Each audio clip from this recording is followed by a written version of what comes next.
Oh, no worries. Good afternoon, everyone. Welcome to Seton Hall for the latest installment of our sports media speaker series. Today's event is co-sponsored by the College of Communication and the Arts and the Stillman School of Business, and features two of the preeminent icons in sports media, Bob Lee and Bob Costas. We are honored that today's event is part of, included in Investiture Week here at Seton Hall, which is to honor our new president, Dr. Nair, who we are privileged to be joined with today. So thank you for coming, Dr. Nair.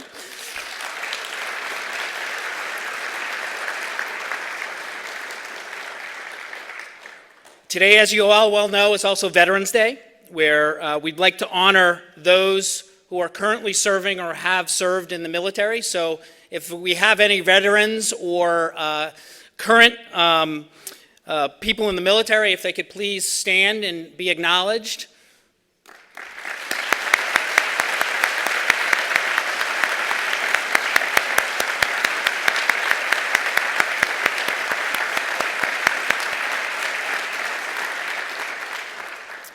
Before we get into today's program, I would like to thank some of those who helped make today possible. Dean Yates of the College of Communication and the Arts and Dean Strouser of the Stillman School of Business, who have been a tremendous support to what we're building here at Seton Hall, which is a unique interdisciplinary sports media program. Danielle Clements, the Executive Director of Marketing in the College of Communication and the Arts, who handled all of the little details, and believe me, there were many. Couldn't be possible without her. Our friends in Stillman, led by my colleague and friend and confidant, Charlie Grantham, who's the director for the Center of Sport Management at Stillman. Our good friends in athletics, especially Associate Athletic Director Tom Chen, who, among other things, heads up Pirate Sports Network. Today's event is being live streamed on PSN, and there are many students involved to help make this happen. Today's event is called The Changing Face of Sports Media. What does that mean? Where are we going? Media is changing by the minute, and sports are at the forefront of that change. Traditional print is eroding, and digital content, especially direct to consumers, is becoming more and more important. So how do we create that content? How do we create business models to deliver that content, to monetize that content, to engage young readers and viewers? Here at Seton Hall, we're attempting to have that conversation. Where are we going? What can we do to be at the forefront of this change? Because with great change comes great opportunity. We're not exactly sure where we're going, but we're at the precipice of a great opportunity here to figure out what's next. And why can't that be figured out right here in our classrooms, in our innovation labs that we're developing?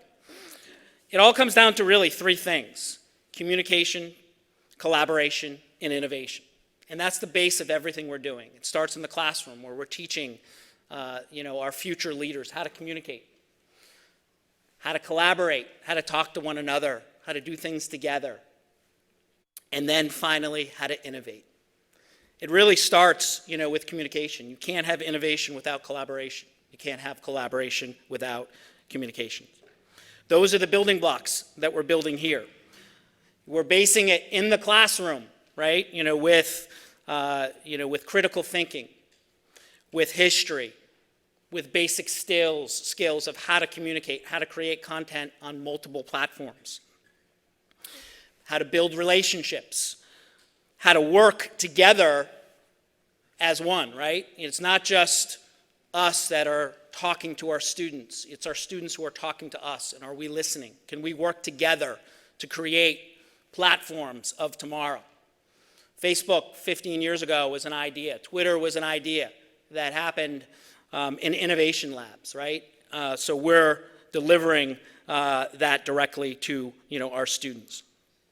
Students today are involved in every single part of this event. As I mentioned, this is being live streamed right now on Pirate Sports Network. Students are behind the camera. We have a mobile production van outside. They're directing, they're editing in real time. They're putting this out, on social media. Two students in my classes will join us later in the program. There was a contest to write an essay on the significance of Mr. Costas' career. And if they got a chance to ask them some questions, what would it be? And two of them will join us. That will be followed by two student athletes, here at Seton Hall, who are going to join the conversation. There's going to be a video that you're going to see in a few minutes that was done by one of our students, Keith Egan, a senior visual and sound media major.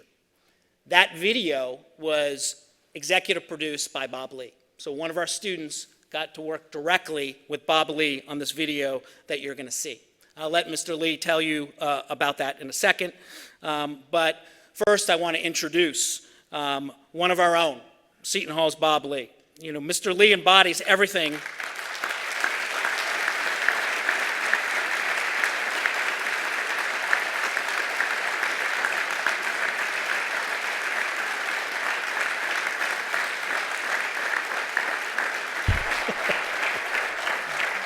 Before he comes up here and is as humble as can be, as that's Bob, I want to really put into perspective what he's all about. Bob embodies everything that Seton Hall represents: integrity, hard work, and respect. He is helping us build our program here by connecting directly with students.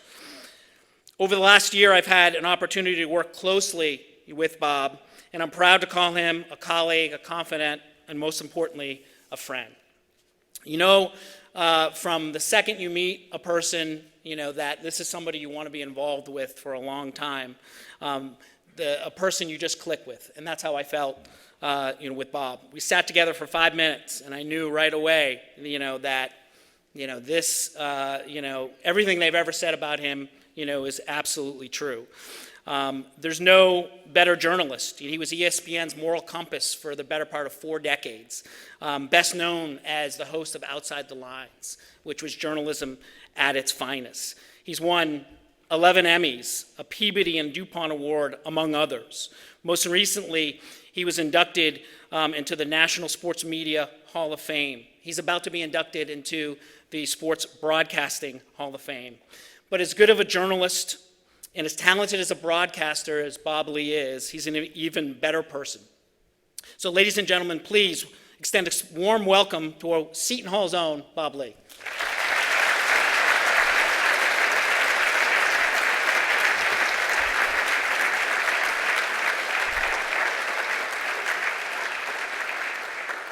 Thank you, BJ. With those kind words, you expect there to be a coffin here. Not yet. It's always fun to be back here at Seton Hall. The last time I was in this room on campus with a similar event that BJ and Charlie Grantham had put together was back in April. Adam Silver, the commissioner of the National Basketball Association, spoke at that time. You might remember Stephen A. Smith was here. Anybody here from that event? And Stephen went on at some length about the joys and the beauties of American capitalism, and that bite went viral. It has particular application as they reports now that Stephen has a new, not ungenerous contract with ESPN. I am thrilled to be here today to introduce a gentleman whose work I have just admired and respected to the nth degree for decades, who is literally the gold standard in our industry. And BJ had mentioned the video you're about to see, which will explain to you those that, if you're by some small chance not fully aware of what Bob Costas has achieved and represents in this industry, and what Keith Egan has done, a senior, about to graduate here at the Hall, with very little help from BJ and myself, just nudge here, nudge there, word tweak there, is example of what our students are doing here on a daily basis. So without any further ado, to the screens to learn about Bob Costas.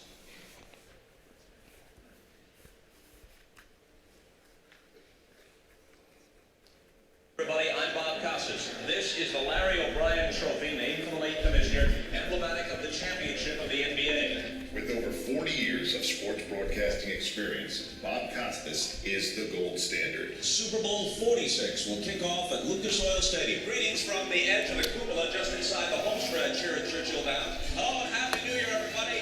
I'm Bob Costas. Shortly after graduating from the Syracuse University School of Communications in 1972, Costas got his first job on air at the age of 22, calling games for the St. Louis Spirits of the American Basketball Association.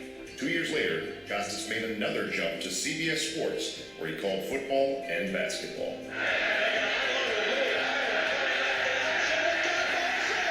In 1980, Costas was hired by NBC, who would become the face of their sports coverage for decades. Open. Chicago with the lead. A pop in a shallow left. The New York Yankees, world champions, team of the decade.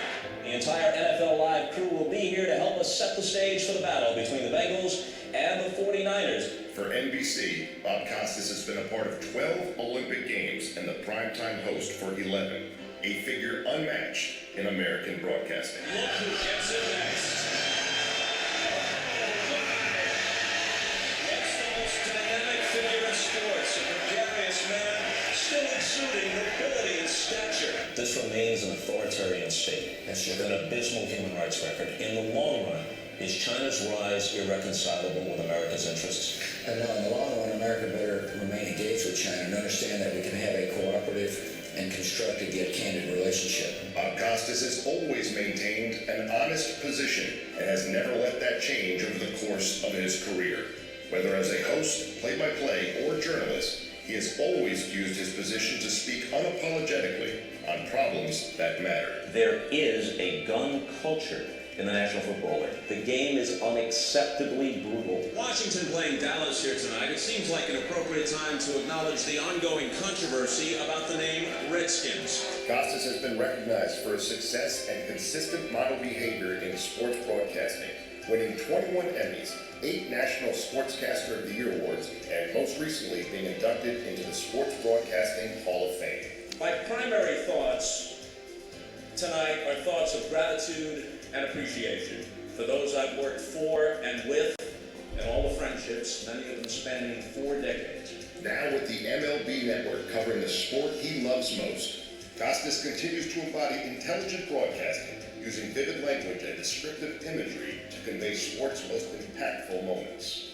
For all of us, boa noite from Brazil. So, ladies and gentlemen, a Seton Hall welcome for Bob Costas.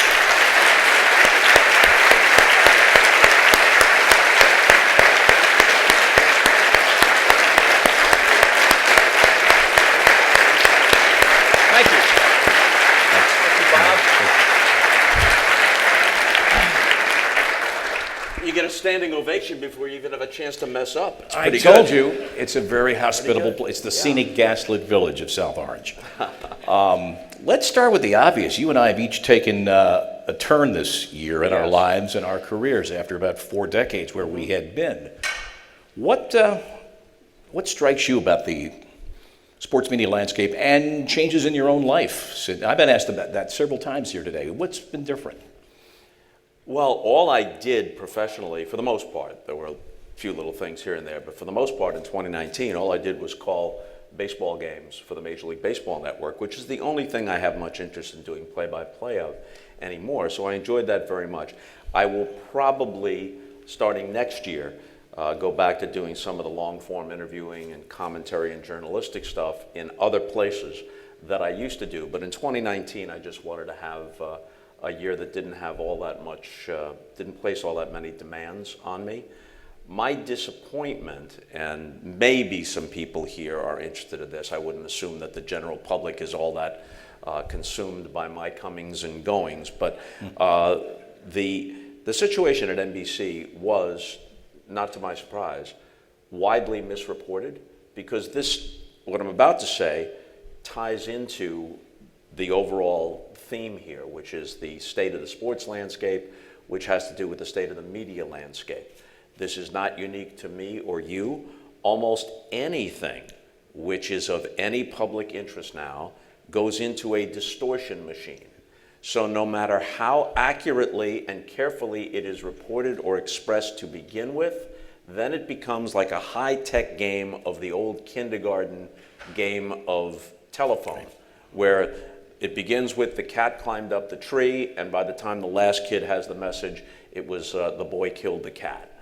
So I left NBC because we mutually agreed that they no longer were inclined to do the things I was at this point in my life and career interested in doing, and I was no longer inclined to do the Olympics, not because I didn't enjoy it, but I did a dozen of them. I certainly wasn't inclined to continue hosting the Sunday Night Football broadcast. My feeling about that is if you're Al Michaels, who's phenomenally great, you have complete integrity in just calling the game. If you're Chris Collinsworth, who's also great, you have complete integrity in analyzing the game. But my role was different.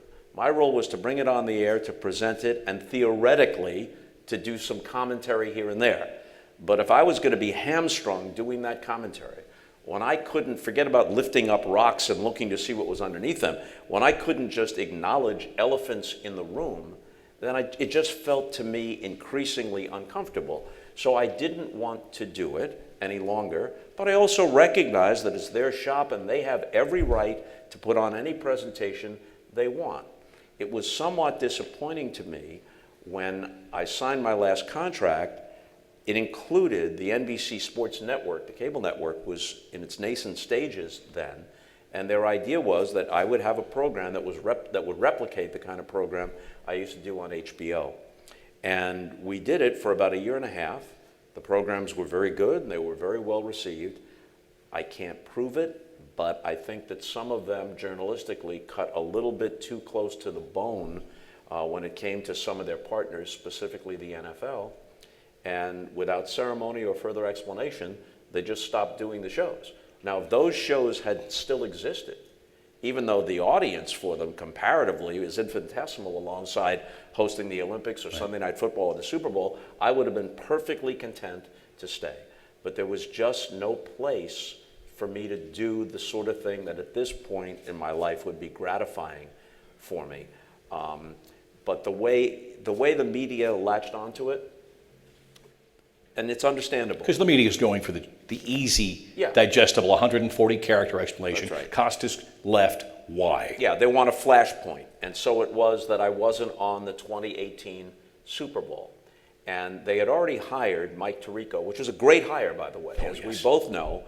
Recipient, by the way, of the first Bob Costas Scholarship at Syracuse University in 1987. I think he's put it to pretty good use. He has. Yes. He has. He was, you know, he remembers it this way, and I'm sure he's right, that I flew up to Syracuse to check on the first recipient to make sure he wasn't a knucklehead.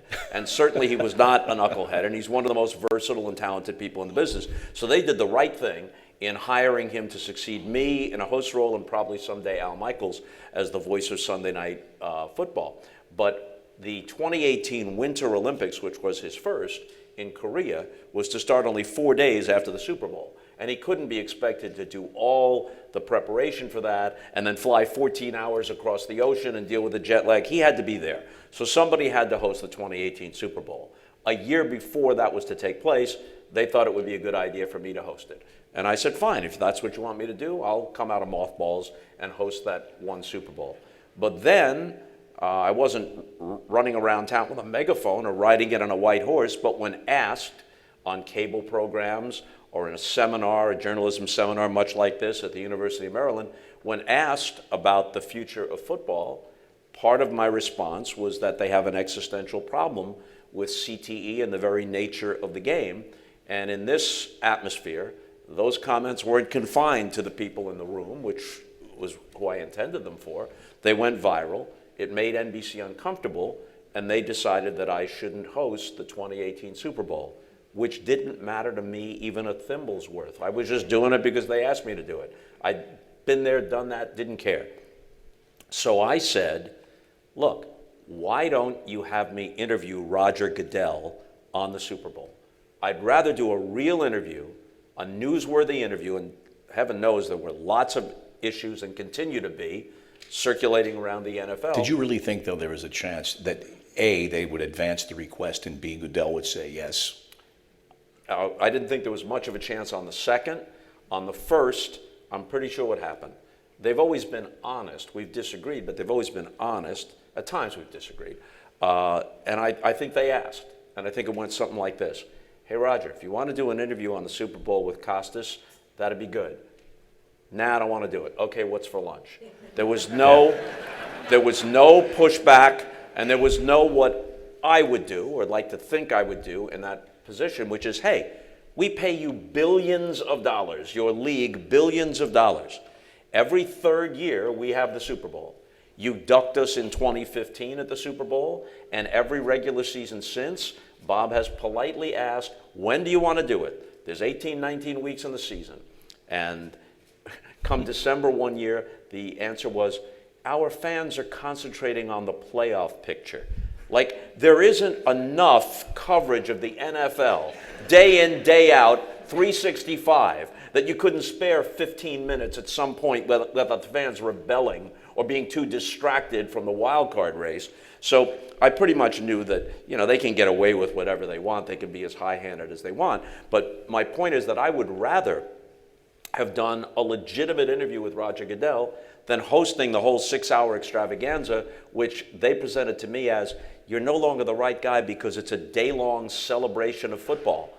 To which not only did I not push back, I said, yeah, you're damn right. I'd have someone else pass out the noisemakers on the party hat.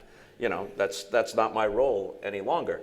But I did not leave NBC after that. I hosted all 3 Triple Crown horse races that year. I did several essays for them. And it was only as we had our discussions and we realized, you know what? This is no longer a fit. I'm a square peg in a round hole, no hard feelings. Let's just settle this and I'll go my way, you go yours, with a lot of great memories. But I didn't quit on them and they didn't fire me. It just kind of petered out. Yeah. Which gets to the entire question, though, of the business relationships between leagues and broadcast entities, whether journalism can exist and flourish in such a situation. And that certainly varies, I think, from league to league. You take a look at what you describe and what I've reported on with the National Football League, the concussion issue. I can remember doing a program in year 2000. Troy Aikman was sitting out with his 8th concussion. Yeah. So our history on Outside the Lines goes back about 19, 20 years. And clearly there were moments when the NFL, I think, would prefer that the reporting was not as thorough as it was. At that time, they were still denying it. Oh, they were having the deniers of science having the pressure to take things out of a scientific publication. They had Elliot Pellman, who was a endocrinologist, as the head of the he was the head of concussion committee. Yeah. My point is, different leagues react differently. See, we all, I think, if we follow the media, understand how the National Football League, under Pete Rozelle, was birthed as this great PR machine and has sold itself so well and is now basically, to take that line from the movie Concussion, owns a day of the week.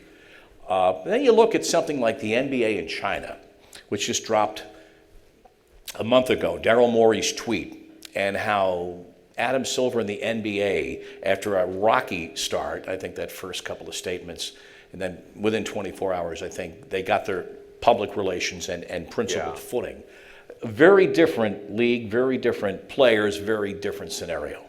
Yeah, the NBA under David Stern and now under Adam Silver, the whole ethos of the league is more progressive than any of the other major sports leagues in North America. But I would say this, I would say that they still haven't satisfied me in their response, and so far as I know, and it's impossible, there's so many outlets now, no one can follow all of it, but I haven't seen anyone hold them to account.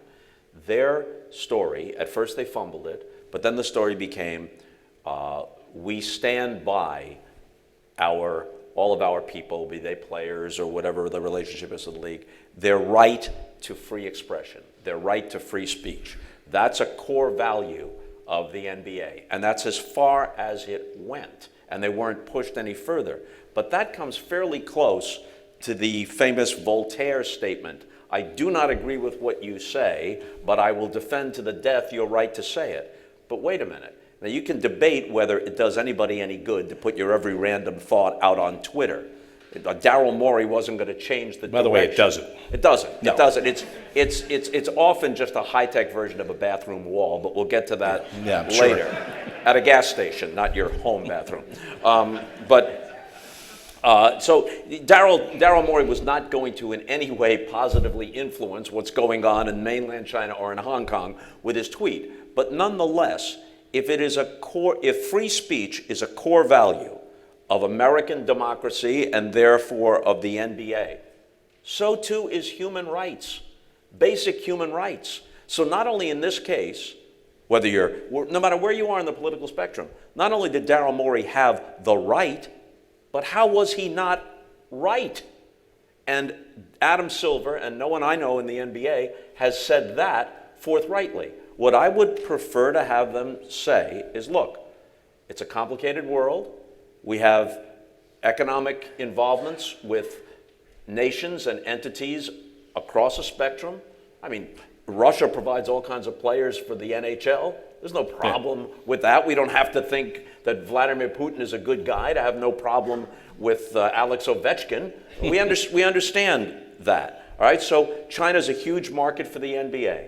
We're in that market, but we will affirmatively state that we do not approve of policies that suppress human rights. And in fact, China is one of the world's greatest, and when you consider their size, perhaps the greatest violator of human rights on the planet. You know, I would have preferred that they say that, but they haven't. So as that goes down, Yeah.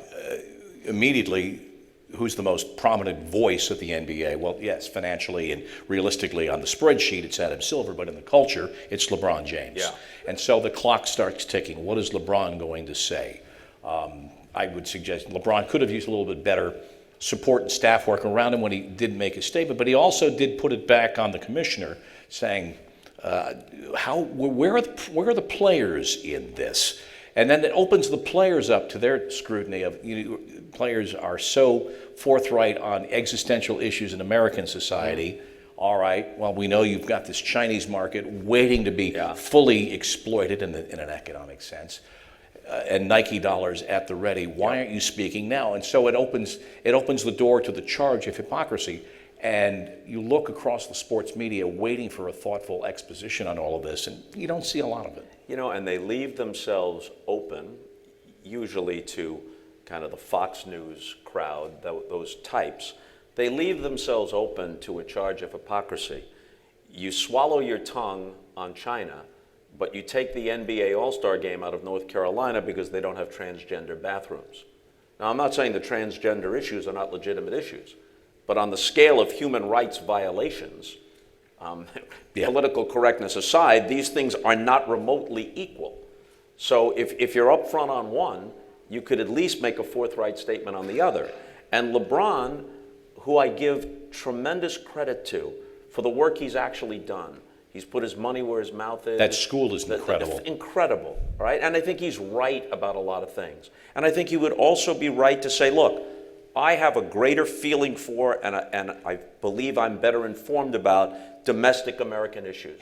That's fine, but that's not exactly what he said. And the fact of the matter is that what is it? Spaceballs 2. I can't wait. Well, but apparently in China they're big on it, and it's opening in China. And as splendid as his NBA salary is, he makes more money from Nike now and in the long run. And Nike's heavily invested in China. So it just doesn't, it looks very selective, like, selective moral outrage on his part. And I'll add this. This is interesting. I have some experience with this. In 1996, at the opening ceremony of the Atlanta Olympics, China comes in, only recently readmitted to the Olympic movement. And I said something to the effect of, here is China, recently re-entering the family of nations and the Olympic movement, more than 1 billion people, economy growing at more than 10% a year. Every nation, including the United States, wants in on that economic growth, but of course there are issues with human rights, threat to Taiwan, copyright infringement, and when it comes to the Olympics, if there is any nation that has the means and the motivation to replicate the old Soviet and Eastern Bloc sports machine, for better and for worse, you're looking at that nation. The internet was in its infancy, but from Beijing, there was a concerted effort here in the United States, not just to protest, and there were protests outside 30 Rock and in Chinese language newspapers, but the government demanded a sincere public apology from me in prime time on NBC, and or that I be fired. So this is the same. What'd the company do? The company did nothing except a PR person issued one of those "we are sincerely sorry if anyone was offended" statements. It contained no quote from me, and eventually the issue went away. But this has always been their playbook.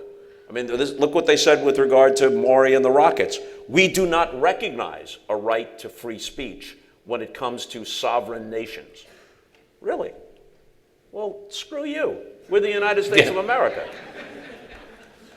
You know, I started with you talking about with our lifestyle changes and things that we're doing differently. And now as a consumer, I know the one thing that really hits me squarely, that I'm not just plugged into my phone and my former company's content, is just the fire hose of content, both for sports and news, that is out there every day. And I believe that one of the most important decisions you make is what alerts you set on your phone.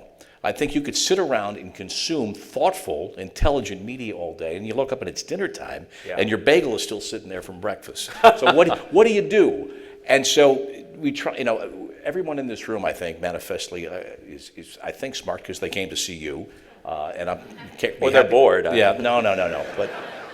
But I wonder what the appetite is out there for a thoughtful audience, and whether the industry feels that there. And I question at times whether enough entities feel that there's enough prospect of really doing thoughtful work. Well, the cable outlets really are the place for a lot of that.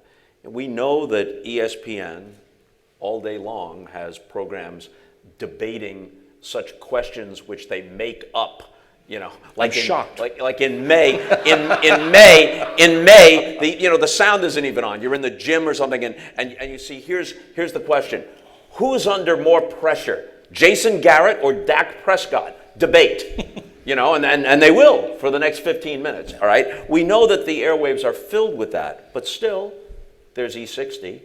Only once a week now, but still there's outside the lines where you distinguished yourself.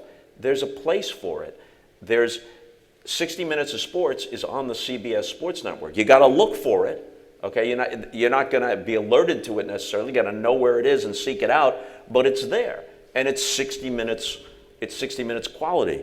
HBO's Real Sports with Bryant Gumbel's been going strong for a quarter century. That's the gold standard. And they did that sort of thing with me in the past and may again. But on the networks, their feeling is people tune in to see the games, to see the action. And generally speaking, with notable exceptions, the only thing that the networks, talking about ABC, CBS, NBC, Fox, the only thing they will do is acknowledge issues, but they will not delve into them or run the risk, generally speaking, of alienating one portion or another of their audience. Because the sums of money at stake, they have almost as many digits as Elizabeth Warren's health plan. I mean, it's out there. Bob has good material. No. You know, what's $1 trillion among friends? You know, I mean, really, when you get down to it. In her case, not much. Exactly. Bookkeeping. Only up. But the fact of the matter is the lifeblood of the financial sheet of the sports divisions of and of course at ESPN. Yes. Their contract is coming up. And I don't know for a fact, but I assume there's plan A. We pay the price, and that price is put on the table, and it's the price you'll pay. Negotiation not necessarily being an operative word, or there's plan B. It's not coming back, and we lose all of these abilities to have the ancillary shows and the games themselves. I mean, you're talking about a network that, for example, in the case of ESPN, is paying $1.9 billion a year to televise 17 football games. And with that goes great licensing. Only like one playoff game. One playoff game, exactly. But it is the importance of those contracts, the importance of the Super Bowl alone in attracting a mass audience, which is just, it does not happen anymore. In American television, the Super Bowl is the only place where you can gather people like that. To prove that point, as if it needs further proof, NBC's next Super Bowl was to have come up in February of 2021. They asked for and got a one-year bump so that they'd have the Super Bowl in 2022 to be able to use it to promote the upcoming Winter Olympics a few weeks later in 2022. That's the importance of the Super Bowl. And it isn't just that the NFL reigns supreme in sports, which it obviously does. It is far and away the single most important thing in all of American television. If you look at the end of the year at the 20 top shows in television, maybe the Academy Awards breaks through, maybe if the World Series goes to a 7th game, it breaks through, but they're all NFL games. And so the NFL gets to almost dictate the terms. And as I said last year on an E60 program on ESPN, sports TV in general, and especially the relationship between the networks and the NFL, is the only business arrangement I can think of where the buyer has to continually flatter the seller. Here's the $1 billion, but if we've offended you by delivering it in the wrong denominations, we'll be right back with another Brinks armored truck. That's kind of the way it works. Then the commissioner of the NFL gets to say, yeah, I'm not doing an interview on the Super Bowl. Nope, not going to do it. Not going to answer the questions. And the voices that might arise to point all that out, all right, one here, and I'm sure many in this room, but what platforms do they have? And I would suggest, and we've ticked off all the very good programs that exist out there, but against that fire hose of National Football League programming and the imagery and owning the day of the week, that line from Concussion, overwhelms anything else. Give me my games. Just Yes. give me my games. And people want give me my games. But of course, there's a distortion with the internet and Twitter and everything else. Those who are somehow unhappy seem to have a disproportionate voice. And think of it this way. Let's say that Walter Cronkite had an approval rating of 90%. Let's say Johnny Carson at his peak had an approval rating of 90%. The raw number that didn't like Johnny Carson or Walter Cronkite for whatever good or bad reasons is a substantial raw number, although it's a small percentage. If they were on Twitter saying Johnny Carson sucks and Walter Cronkite's an idiot, and there were thousands of such comments, it would leave a false impression. Plus, there's something else about sports, which should be obvious but is seldom said. Let's say we're talking about late night television. You like Stephen Colbert? Fine, you watch Stephen Colbert. You prefer Jimmy Fallon or Jimmy Kimmel? That's what you watch. But if you want to watch this game, then you have to come through Joe Buck and Troy Aikman, or Jim Nance and Tony Romo, or Al Michaels and Chris Collinsworth, whether they are your cup of tea or not. That's the only thing in entertainment where if you want the specific thing, you have to embrace or put up with what comes with it. I think we'd be shocked how often the volume is down when we're on TV. People say that, People say, oh, I mute the TV whenever so-and-so comes on. I think in most cases they're not telling the truth. Or it's like, ever since Bob Costas said what he said about guns, which isn't what they think I said because their attention span is that of a gnat, but whatever, okay? Ever since then, I've never listened to anything he says, and yet they seem to know everything I've said. You've basically just hit on the germ, the DNA of sports talk radio. Yes. The angry dial. Yep. First-time caller, long-time listener. Right. The anger, if that's you're what not moves the needle. Anger. Yeah. Stick to sports. Yeah. Stick to sports. That has been, if anything blew that out of the water, it was certainly NBA and China. But I think the incumbency on those of us in the media that work on stories to be educated before we open our mouth, I think is substantial. Of course. And I think the idea that something like NBA China comes out and you got people just grabbing at the headline and going with that on the air and saying, well, maybe it's the right thing to say, but not based in fact, it's dangerous. And it gives rise to saying, you can't let these guys talk about this. Look at this. It's So I think, and I was speaking to a group at the radio station before we came over here to do this and talked about that. You've got to know what you're talking about. Yes. From the smallest detail to the largest concept. And I wonder, and again, picking what you want from that fire hose of content as you assess as a consumer, who am I going to listen to him? Am I going to listen to her? Am I going to read that? Yeah. You're going to draw your opinions in short order on people. Yes, but those of us who actually do this for a living have an even greater responsibility to be well informed. But even when you do a good job, there are going to be distortions. Oh, and yes. it's going to be based on people's gut reaction.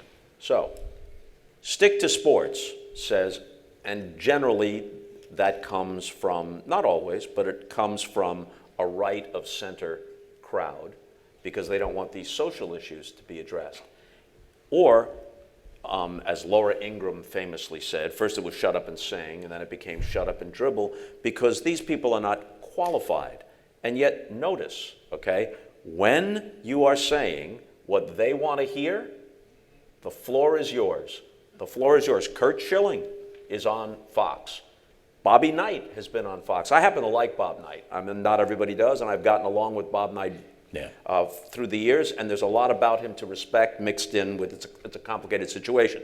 But Bob Knight is a Trump supporter and a right-wing guy, and he's got, he had the microphone anytime he wanted. Shut up and sing if you're Barbra Streisand.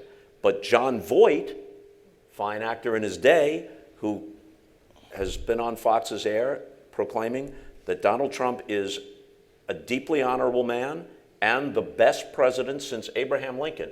And who knows better than John Voight, who's a presidential scholar? If you can't get Doris Kearns Goodwin or Michael Beschloss, you might as well get John Voight. But the point is that the floor is his. So this is so hypocritical. This really means stick to sports unless you're saying what I want to hear. Then the other thing is, like in my case, here's what you sometimes hear. Again, I think it's a small percentage, but it's just amplified. I used to like him until he began to politicize everything. Well, I started doing these halftime commentaries, which they asked me to do. I didn't demand to do them. And usually they asked you? Yes. Yeah, they asked me. What was the first one? I don't remember what the first one was, but in 2009, I was growing really bored with hosting in the studio. And we should say that people are going to hear like the Super Bowl and just another Super Bowl. And I've worked World Cups. This is true. There is an ennui professionally that will set in. So I mean, I recognize the sincere emotion here. Yeah, I mean, I had ambivalent feelings about hosting Super Bowl, hosting the NFL anyway, which I'd actually left in the mid-'90s because it just wasn't moving the needle that much for me. And I came back because NBC really wanted me to do it, and I understood their reasons for wanting me to do it. And then noticing that my enthusiasm was waning all the more, they said, what if we take you out of the studio and have you go on the road in 2009? You'll be at the stadium, you can do interviews with players and coaches, and you'll be with Al and Chris and blah, blah. So I agreed to do that. But then they figured that once the pregame was over, they wanted me to have some presence. And the way it started was they wanted me to interview a player or coach from earlier in the day who had done something significant, and they found out that they had satellite problems and there was a delay and the interviews were awkward and there wasn't enough time. So they said, well, why don't you do an essay on some subject or other? Okay, from 2009 through 2016, that's what, 8 NFL seasons, right? If my math is correct. Right. There's roughly 20 games. There's roughly 20 games on the air. So again, if my math is correct, that would be 160. 160. Some of them were just promos for an upcoming, but let's say even 120 of them were essays of one kind or another. Two had some kind of political tinge to them. One was a commentary about the gun culture in the NFL. Which is an objective, or was an objective fact. Absolutely. No doubt about that. There was a shot of there was an article in the USA Today, a cover story in the USA Today. Sports Illustrated had done it, and so too had ESPN done it. Before I did it at halftime, the day after Jovan Belcher murdered his fiancée and then committed suicide. Okay, that was one. And the other was the Redskins team name, which again came up a few days after. It had been an issue that had been somewhere on the radar screen, but it bubbled to the surface again because of some protests. Every and a lawsuit. Democratic senator signed a letter, which kind of puts it in the news. And Obama said Right. that they should seriously consider changing the name. And Goodell said he would look into it, but obviously they haven't done anything. And Dan Snyder said, we'll never change the name, put it in caps. And as it happened, Washington was playing Dallas that Sunday night on NBC. So if that isn't an intersection of sports and an issue that does have a political aspect to it, I don't know what is.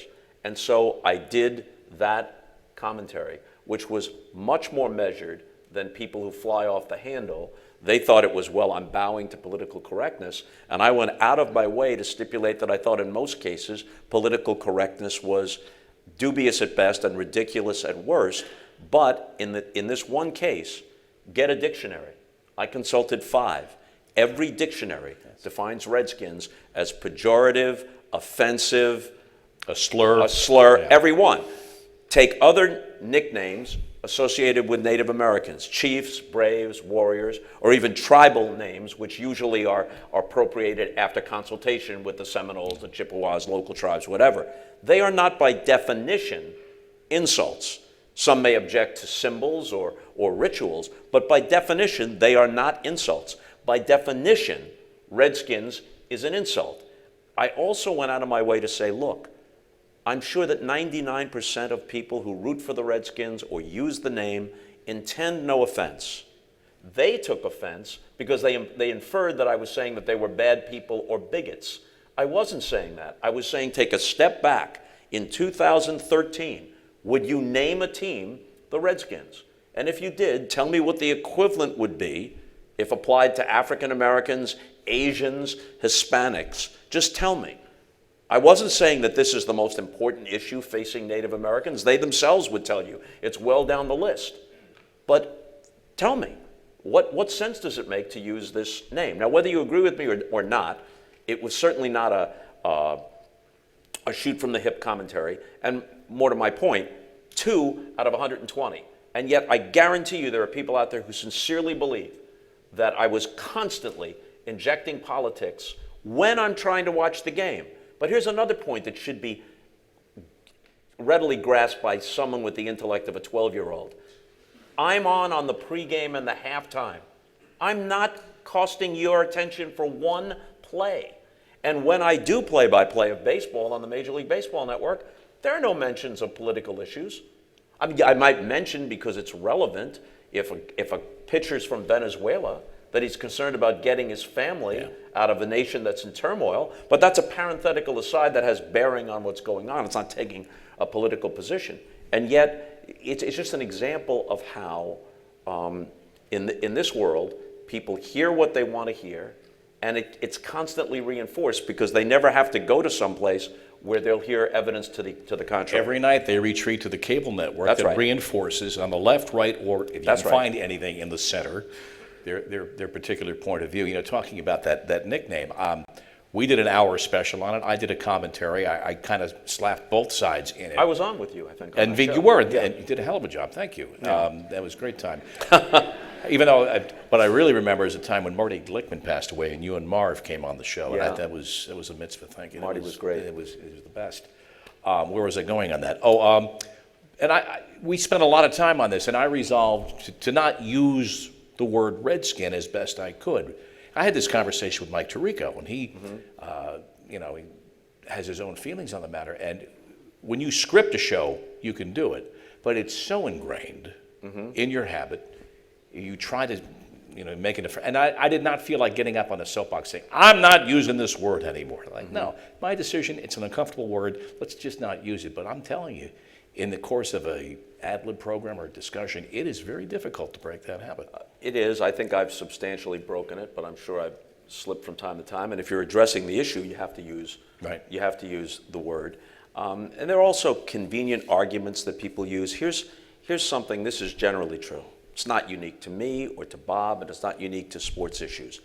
With exceptions, I think what all reasonable people appreciate is an informed discussion of the merits of an issue on either side with nuance and shadings. Where do we see that in America today? Not very much. And so what you get is not only anger at what your position may be, but more often than not, some kind of misrepresentation or caricature of that position, from which they then extrapolate a constellation of positions and viewpoints, which will spark the resentments of their perceived audience so that you fall into that category, whatever it might be, of people that they detest or they have a problem with, and then they assign to you a motivation which is not worthy.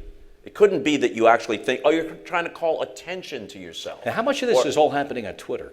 All of it, right? Pretty much. Well, it happens on Twitter, but it happens on the radio. It happens on television when they're discussing these things. They assign unworthy motivations to people with whom they disagree, and then they feel as if they have license to attack them on a personal basis, and usually it's someone they've never met or spoken to, and very little of it matches anything that's actually truthful. I don't have any problem when someone disagrees with me, but you can't be expected to defend a position you do not hold. You know, if they just assign it to you because it makes it easier for them to swat at that straw man. We have gone far afield of a number of things. So one thing I wanted to ask you, I've never had to do that. Well, no. Leeway. I tell you what, though, the one thing, and it steps back a few decades. If those of you in the room have never seen Bob's eulogy for Mickey Mantle, if you do nothing else today, go find it. Oh, thank you. On YouTube. I can remember walking into that first Yankee game when I was 6 in 1961, that green field, and almost getting a foul ball that day off the Mick. I can remember, the pain when he died. We all felt that. But you were tasked with encapsulating, I think, the voice of the thoughts, the tears, the ache of a generation of people. Well, that's who I was directing it toward. It wasn't so much that I was speaking for myself. I was hoping that I captured the feelings of millions of people, and it was a very gratifying response that told me that I at least came close to that. I think that over the years, I don't expect that people would have paid close attention to me. I'm always appreciative when it seems as if they have. But over the years, I think you'd find that there was a texture to what I did. I could, when given the opportunity, tackle issues and be serious. I also could be goofy and I hope humorous. I could be sentimental. I could be a bit of a sports nerd if you just wanted to deal with the statistics and the history of it. And I always felt that a good sports broadcast, or at least over time, let's say over the 3 weeks of an Olympics, or over the course of a baseball season, that a good broadcaster would be somewhat like a good issue of Sports Illustrated that had beautiful photography, or in the case of television, visuals, beautiful photography, good writing, journalism, commentary, humor, nostalgia, all those things. Maybe not every issue, but over time, and maybe not every broadcast, but over time, all those notes on the scale. I don't think every broadcaster accomplishes that. Some are just good in a narrow lane. But I think that over time, I hope that I've accomplished that. And when people just want to define you as one thing, usually the thing that tees you up for them to take a swing at you, that's a little disappointing. No, but that essay was just so eloquent and into the moment. And as gracious and eloquent as it was, also in the same arc of your career, I came across something on YouTube. You're running down the track at the Indianapolis Motor Speedway. That's Jimmy Fallon. Bag over your head, and Yeah. you got kidnapped by Jimmy Fallon. Yeah. Jimmy has a bit. Do you have it? Are you about to leave? No, I wish. Jimmy has a bit that he calls head swap. And he takes the head of one person, puts it theoretically on the body of another. So, I don't like Howard Stern's head goes on Jennifer Aniston's body or some crazy thing. And then they put dialogue to it. And if they execute it properly, it's hilarity ensues. Yeah, in the back of a car with a bag over his head. Yeah, we were in Indianapolis, and the premise was that they had kidnapped me so that I would give them Super Bowl tickets because the Giants were playing the Patriots in Indy. What we're going to do, we're going to expand our seating up here just temporarily, but as we're doing that, I think we're going to take a question or two, BJ? Yeah, we'll see if any of you have any questions. There are mic stands at either end.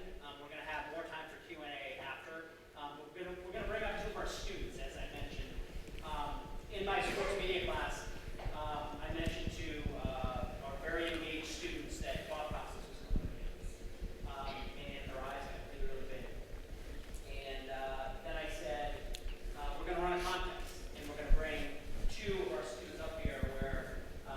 ask questions. They all thought I was crazy. And I said, no, really, I need you to write. I need you to ask questions because we need your point of view. And so we have two of them here, today. And one of them, his name is Ronald Castaneda, rather, is a junior visual and sound media major from Newark, New Jersey. And we also have Michael Daly, a sophomore visual and sound media major from Bayonne, New Jersey. So I'd like to bring these two up on the stage right now. As we're getting their chairs up here, we have time for one or two questions. Any so questions? If you have a question, you can make your way over to one of the mic stands. And as we're setting that up, we can... I can't believe we answered every concern or question, Ron. I don't think we have. We haven't even warmed up here yet. we have one question over here to the gentleman. Yes, sir. Over here. Hi, Stu Hodem, and wanted to follow up on the Marty Glickman reference. But first of all, could you show us your Mickey Mantle card? You know, there's a story here. First, there you go. Every right-thinking American. Huh? Right. It goes like this. Like many kids, millions of kids growing up in the late 50s and through the 60s, you collected Topps baseball cards. Kids do that today, but they do it as an investment. We did it for emotional and sentimental reasons. You got 5 of them in a pack for a nickel with that chalky rectangular piece of gum, which if you dropped it on the pavement would shatter like a piece of glass. And you didn't waste a Mickey Mantle or a Willie Mays for this, but you put Hector Lopez or Jerry Lumpy on the spokes of your bike, so when you pedaled around the neighborhood it made a very cool flapping sound. And you traded them, and you flipped them, and you matched them and dematched them. And then they went in a shoebox, and you categorized them by position or by league or whatever. And then you went off to college, and your mother cleaned out the closet, and she threw them away. So, And you came home and you screamed. yeah, well, one that survived the purge was this 58 mantle, which was the first mantle I'd gotten because I was 6 years old in 1958. It was the first year that I had baseball cards. And so I thought, well, it'd be a sacrilege to throw it away. So I tucked it away and never said anything about it. And Tony Kubek, who I did the baseball game of the week with in the 80s on NBC, was Mickey's teammate on great Yankee teams, the shortstop. And when he caught a glimpse of it, he then mentioned it on the game the next day. And Sports Illustrated wrote about it the next week. And ever since then, people have asked, as this gentleman did, not a setup, they've asked 3 or 4 times a week. Same card? No, it's the same card, 58 All-Star card, Right. but what started to happen after it got publicized is people, complete strangers, would send them to me as birthday and Christmas gifts. You know, you have those boxes in newspapers, today's birthdays. That's how I know I'm younger than William Shatner and older than Reese Witherspoon. Yeah. Well, both of them were born on March 22nd. But more relevant. Yeah.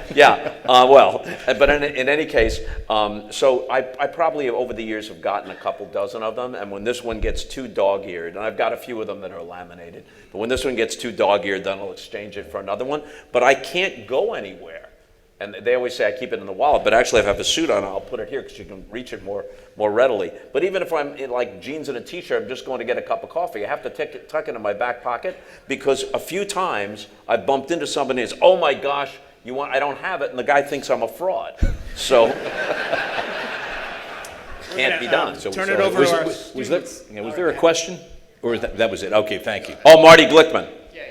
I was going to say, on a recent podcast, you compared the analytical ability of Tom Seaver to George Carlin and Jerry Seinfeld in breaking down their respective professions. Yes. Pitching and comedy. Was Marty Glickman their equal in sports broadcasting, and what's the most important advice or critique he shared with you that might apply to students today? Well, Marty Glickman, for those who don't know, first of all, was a world-class athlete. He played football and basketball and ran track at Syracuse University in the 30s, and he was on the U.S. Olympic team, teammate of Jesse Owens, in 1936 in Berlin. And he and Sam Stoller, who were on the team, were Jewish athletes, and both the U.S. track coach and the head of the U.S. delegation, they were both blatantly anti-Semitic and quite likely racist, but Jesse Owens and Ralph Metcalf were the 2 fastest sprinters in America. Marty Glickman might have been the 3rd fastest man in America. Owens had already apparently embarrassed Hitler. It's a well-known story, by winning gold medals right under Hitler's nose as he watched from his reviewing stand. And then it came time for the 4x100 relay, which would have included Stoller and Glickman. And they were told that they wouldn't run. And Owens himself got up in the meeting and said, let Sam and Marty run, we'll win no matter what. And he was told, according to Marty, shut up, you'll do as you're told. And Marty believed to his dying day that the reason for this was that Owens and Metcalf, African-American athletes, had infuriated Hitler, and now they weren't going to let Jewish athletes do the same. And a few months later, Glickman and Stoller did run in an international meet against virtually the same competition with Owens and Metcalf, and they did win handily. So then, anyway, Marty goes on from there to become not a color commentator or analyst, but a great play-by-play man who had a distinctive and vibrant voice that was just brimming with energy. He often said, I want people to feel as if I'm almost playing the game. And that's the way I feel. And as a former athlete, he could do that authentically. He was great on radio football, but he was especially great on basketball because he practically invented the terminology. Top of the key, out on the wing, off the dribble. His call for a basket, his protege Marv Albert came up with yes, but Marty's call was swish, which when you think of it is so descriptive because that's the sound of the ball passing through the net. And you could almost feel the rhythm and flow of a game when Marty did it, and then when his protege Marv Albert did it, especially on the radio. And Marty, unlike some people in the business, not most, but some, who want to see others fail or resent it when others do well, Marty was such a generous soul that he reveled in others doing well and reveled in being able to pass on his knowledge to young aspiring broadcasters. And the best, I'm sure he gave other advice to other people, but his advice to me was, you look so young, like I was 30 years old then, it looked like I was 15. You look so young and you have so much in your head. You're speaking too rapidly. You never hear an older, mature person speak too rapidly. Slow down. That was his best advice to me. And he is so seminal, especially in the 50s, to basketball. If you read Jack Kerouac, Yes. On the Road, which, Yes. by the way, Irsay, I think, still owns the script of that book. Jim Irsay Jim owns Irsay, it? that Yeah. wrote that book, bought it for $2 million. But he has mentioned how that cat, Marty Glickman, rat-tat-tat. That crazy cat. Yeah, he's in On the Road, one of the great American novels. Michael and Ronald, you're here? Yep. Shoot, go ahead. Bob, I'll start with you. So, Which Bob? Mr. Costas. Yes, I do See, have there's a different right out of the box, Michael, it's Yeah. a broadcasting error right there. My apologies. This is not Define Stephen your F. terms. That was bound to happen at some point. But I will say this, Mr. Costas. Mr. Lee here spoke about Mickey Mantle. And I think one thing that's interesting, not only about your career, but your life as well, is that growing up, you idolized Mickey Mantle, like I'm sure you did as well. Millions of children did. You were bestowed the honor to give the eulogy at his funeral. When his family approached you in 1995 to give the eulogy, what was that like? Well, the service, as I remember, was on a Tuesday, and they only asked me on Saturday, so I didn't have that much time to think about it. I was, of course, flattered and honored, and I think it was fortunate that I understood that I was speaking only partially for myself. I was trying to do justice, and it was a little bit of a tightrope walk because you couldn't just gloss everything over.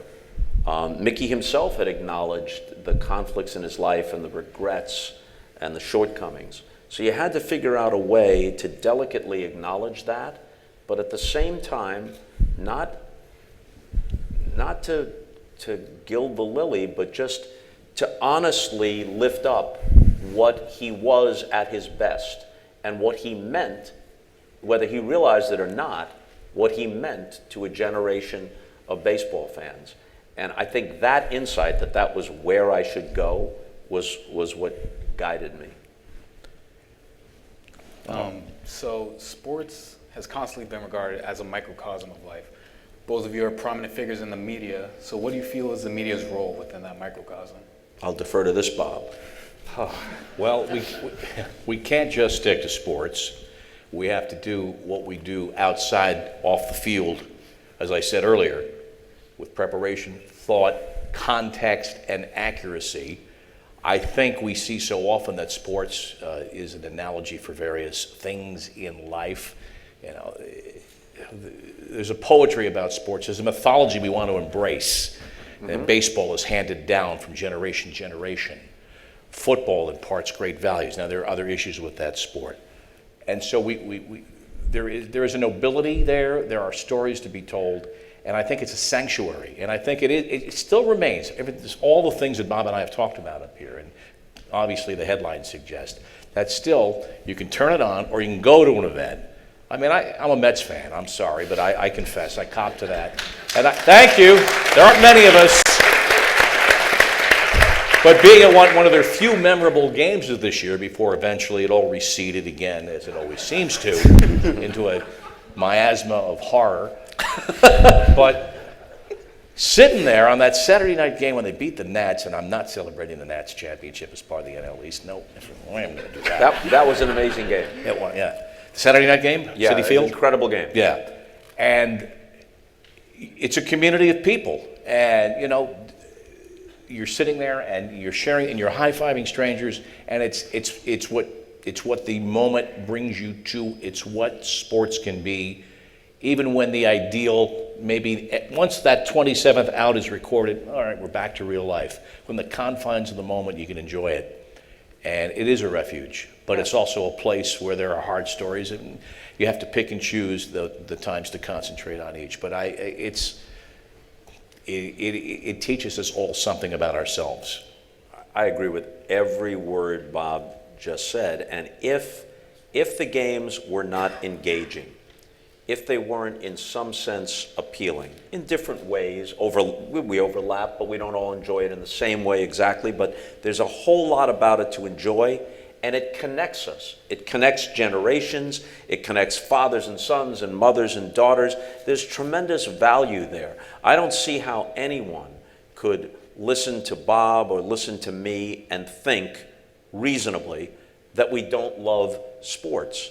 But I also don't see how you could reasonably say that issues have no place in sports. Did you miss the career of Jackie Robinson? Did you miss Muhammad Ali? Did you miss Billie Jean King or Arthur Ashe? Did you miss Marvin Miller and the labor movement in sports? Did you miss that there are issues about whether or not public funds should be devoted toward the building of stadiums? Did you miss what Megan Rapinoe is talking about, whether you agree with her entirely or not? Did not, for better or worse, the President of the United States further politicize the issue of players kneeling by calling them sons of bitches in front of a carefully selected audience in Huntsville, Alabama? Does that not have racial implications to it? Does not what Kaepernick did spark a discussion?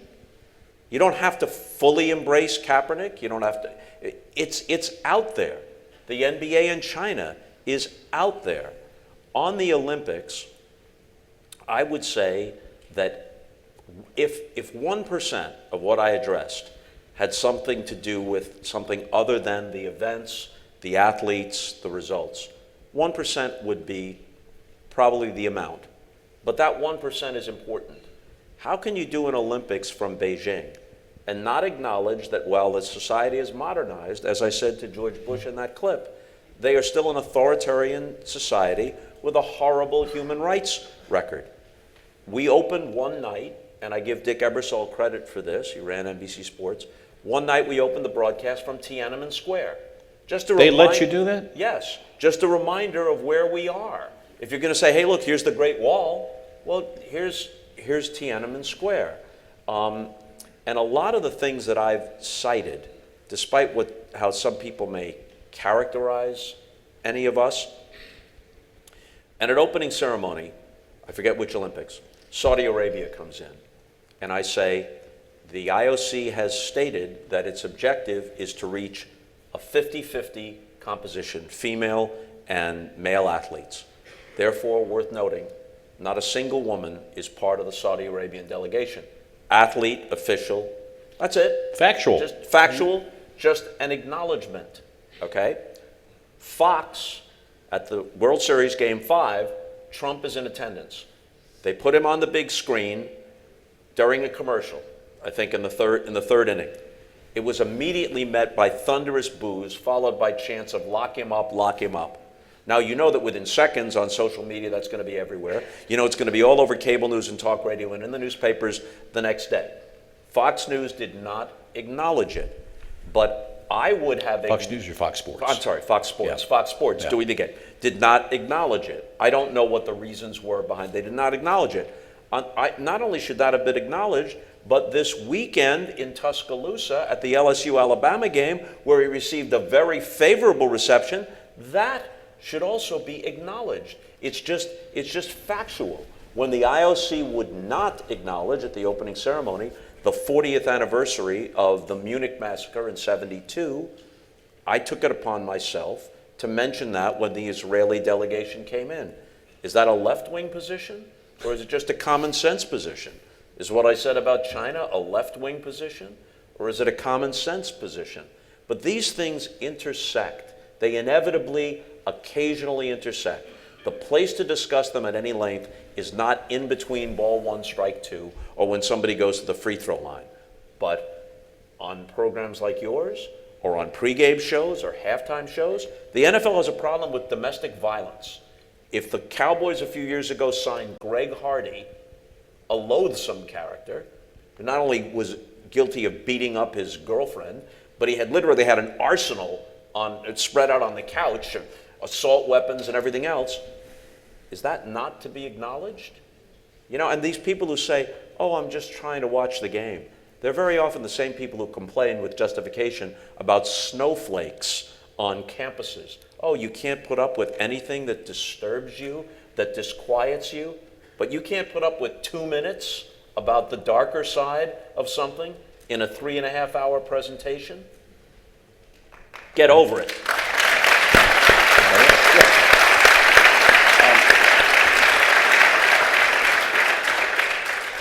This question is actually for both Bobs here, making sure we differentiate. But The name is spelled the same backwards, by the way. it is, yes, it is. But one thing that I think is important is, and we talk about conflicts and struggles, interviewing. Sometimes there's a lot of tense situations. Most notably, your interview with Vince McMahon, your coverage in Cuba. There were a lot of tumultuous times, tense moments. For aspiring journalists and broadcasters, what advice do you have when they might be met with a situation like you guys had to deal with? I'll tell you a story of an interview I did with Lance Armstrong in 2006. Now, here is a guy, and at that point, it had not all crashed down on him. The whispers were out there. We know that cycling was a dirty sport. Yeah. We know there was an untoward number of cyclists who had died at an early age from taking EPO because it clogs your arteries and bothers your heart. But he had still never failed a test. Right. Okay, well, what's the test? And so we and producer Justine Gubar and I had done a lot of work on this topic, and we had talked to Greg LeMond, 3-time American champion of the Tour de France. We had a source who had been on a team with Lance Armstrong who competed out of New Zealand. We had the journalist David Walsh, who wrote the incredible book about the masseur, Emma O'Reilly, who had worked on Armstrong. And we had talked to people who had been in the room, in the hospital, when he was being treated as a cancer patient, and had admitted, great triumph, no matter what you think of Armstrong, he beat an unbeatable cancer. But in the course of that, he admitted to his physicians, in front of witnesses, what he had taken. So we had this nailed 9 ways from Sunday. And now he's agreed to come on. He's in a studio in Los Angeles, and I'm in Bristol. And we went for about 12 minutes. And it was a great, I point to that only because you just ask a factual question. Why did that happen? I don't know. Why did that happen? I don't know. And it's, people will tell you things by the way they don't tell you things. And when you lay out the foundation, boom, well, this person says that person says that. Why do all these people who have never met all say the same thing about you? He didn't have an answer for that. Now, to show you how self-focused this particular individual is, and I know his life's gone through some changes since then, He got off the air, ran into a buddy of mine, Charlie Steiner, about a week later down in Baja, where they ran into each other on vacation. Hey, I was on with Bobby. It was a great interview. And it was because you ask a factual question, you lay the foundation, you don't make it pejorative, you don't make it about yourself. The interview's about the answers and about what you're trying to do.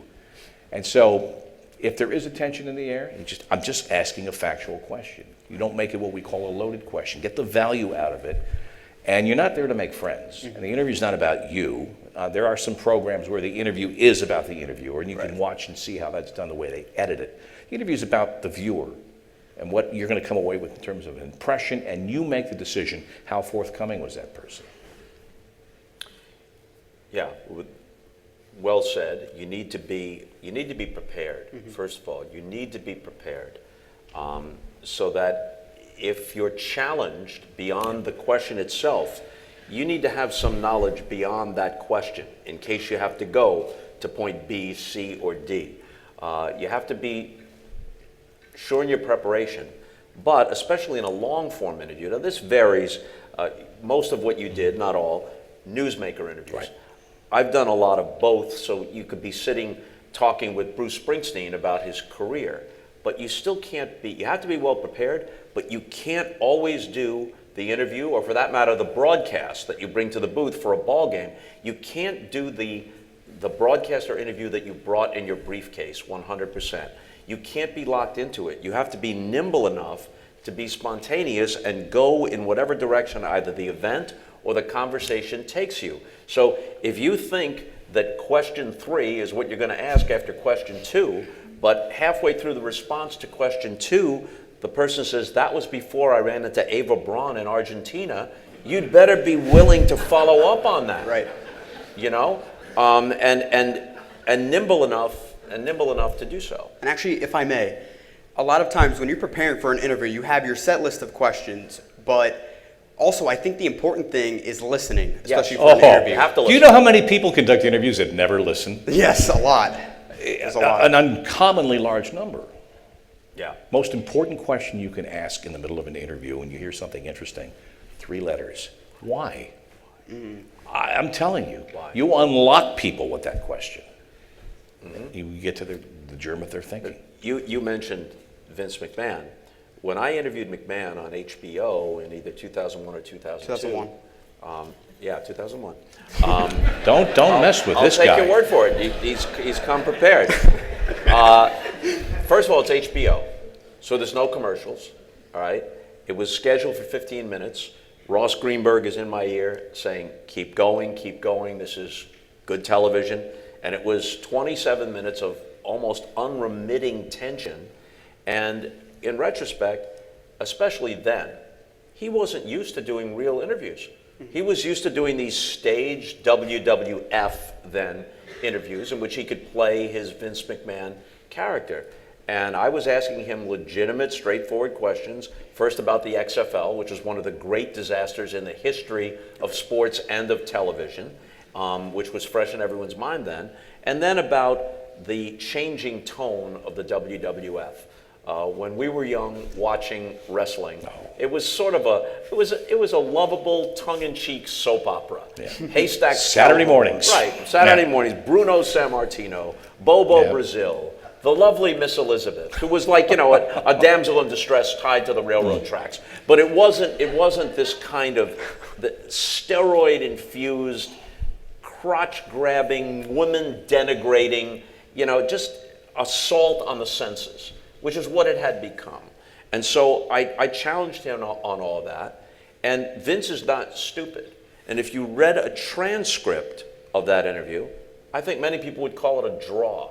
But because he lost his temper and his face was flushed, heaven knows what he might have been on top of it, but his face was flushed, the veins in his neck and in his temple are bulging out. He's thrusting a finger at me. A lot of people thought he was going to throttle me. And he came forward in his chair. He weighs twice as much and has bad intentions. But maybe I'm just dense. But I didn't think he was going to, physically attack me. But I knew he was trying to intimidate me. So when he came forward in his chair, what the hell could I do? People say, well, I'm here. I'll go like this. Like if he really wants to come get me, he can come get me. So when he came forward, I did this and smiled at him. Yes. And that really set him off. That's not how the script's supposed to go. Right. And he got more and more angry. So I believed, to most people, I prevailed on tone because he lost it and I stayed calm. Side note, no commercials. So when he finally, I thank him, he storms off. You can hear the door slamming behind him and he's muttering to himself, and I'm told that in the green room he's throwing stuff around. So there's only a 30-second bumper to get me from one part of the set to the next. For the next guest, Bobby Knight. And I said, Coach, this is the one time when your presence has lowered the temperature in the room. So now the show is finally over. We hit the 60-minute mark. The show is over. And now the stage manager and the cameraman and all the techs come up and they go, hey, Bob, don't worry. We had your back. Wait a minute, this madman is this close to me and you're over there. I doubt you would have done me much good. Ronald, I'm going to get a question from you, but before you ask it, we do have mics set up for questions. So if you do have some Q&A in mind, you can queue up there, no pun intended, and have you ask a final question here. So going off of that, Mr. Costas, you don't shy away from stating your opinions on certain matters. Would you recommend that for every other news or sportscaster, even if they're just getting started in their career? Well, it depends upon the context. First of all, in a news broadcast, except when it's clearly labeled as commentary, and there have been, it doesn't happen so much anymore, but back in the day, Eric Severide or someone would do a commentary on the CBS News, or Andy Rooney would do commentaries on 60 Minutes. Unless it's clearly delineated that way, no. And when someone is just starting, well, maybe on the campus station, yes. But if you're just starting in your professional career, it's not a wise professional choice. Plus, you don't have the acceptance from the audience and the credibility to do it. But even if you have gained, you hope, that acceptance and that credibility, especially in this environment, you've got to be willing. You could say, here's my opinion, it's a good idea to give milk to orphans, and there would be somebody out there that hated you for saying that. And you had to be willing to take that or just shut up. Yeah. Michael and Ronald, guys, thank you so much. Thank you. For being part of it. Thank you, Mr. Lee. Thank you. Great job, guys. Thank you. And We're going to take one question from each side, and stay where you are, questioners, because we're going to leave some time at the end. So one question for each side. We'll start with the young lady as we're miking up our student athletes. Thank you both for coming to speak to us today. Greatly appreciate your insights and certainly learned a lot here. My name is Danielle. I'm a graduate student in the MBA program here at Seton Hall, concentration in sport business. And my question for you both, whichever person would like to answer it, is that there's no doubt that OTT is a trend in the industry, so streaming over-the-top media, for those that aren't familiar with the term. And you've just said here today that media, particularly sports media, is the industry where the buyer has to flatter the seller. At what point do you think that particular form of media will reach its breaking point where the consumer feels that the perceived value they're getting from subscribing to all of the different OTT platforms is too expensive and that perceived value is less than what they're getting? Boy, there's a big shakeout coming in the world of streaming. I don't know how many articles you've seen in the past week on streaming. I mean, Wall Street Journal, I think USA Today, New York Times. Disney Plus is about to sign on. They're bundling it with ESPN Plus and Hulu for less than the cost of Netflix. There's going to be a whole shakedown cruise in the whole world of streaming that I don't think anybody can predict. 5 years ago, you couldn't have predicted we would be at this point. But I think the point is, and I think it's inherent in your question, I think the consumer's in charge. I mean, Netflix, their primacy is in danger. Apple Plus, I just updated my computer last night with the new operating system, which I hate. But now they got the Apple Plus logo there, but they have no library. Point is, everyone in this, you'll be in charge. Your Visa bill will determine, I think, what happens. This doesn't go directly to your question, Danielle, but when we talk about the explosions in technology, no matter what form it takes, It's one thing if you're just presenting games. People have access to more games than ever before. There are sports-specific networks for every sport, and ESPN has a dozen platforms or more. If you're talking about events, then it's just, here's your smorgasbord. But whether it's a website, whether it's talk radio, cable, this may be some pie-in-the-sky hope. But to me, what matters is truth, credibility, and quality. All right? And when I say quality, I don't mean it has to be solemn. There are sitcoms that are of better quality than other sitcoms. You're looking for good quality. If something was worthwhile and true, it was worthwhile and true if it came off Gutenberg's printing press, or if now someone is putting it out there on a device I don't even understand. But if it was crappy, or if it was worse yet, a lie, then it was a lie if a caveman carved it on the wall of a cave with a jagged rock. And it's a lie if it shows up on Deadspin or wherever else, no matter how much, if it is a lie. I'm not saying it's all a lie, but if it is a lie, or if it's just gratuitously mean-spirited and part of that kind of corrosive assault on basic civility that is on steroids in this culture, then it can't be justified. And it can't be justified by saying, oh, come on, Grandpa, stop yelling at the kids on your lawn. Just because I want to hold a newspaper in my hand with a cup of coffee in the morning because that's how I grew up, that doesn't mean that what's on a tablet isn't just as worthwhile or better. But the question is, does it pass that very basic test of truth and quality? In that case, the more the merrier. But the truth is, it's like American Idol auditions. If you open up the doors that wide, there are going to be some pearls in the oyster that will come through, some delightful surprises, but the general quality will be lousy. And the more that's out there, the more good stuff, but the general average quality, not so good. We'll take one question over here, and then we'll welcome our student athletes. Thank you both for sharing your time. Bob Lee, I want to thank you, especially the miasma of horror will be the name of all of my fantasy teams from this day forward. Be sure to fold late like the Mets do. Come back making the board run and still come back to the Too pack. late. The fold already happened.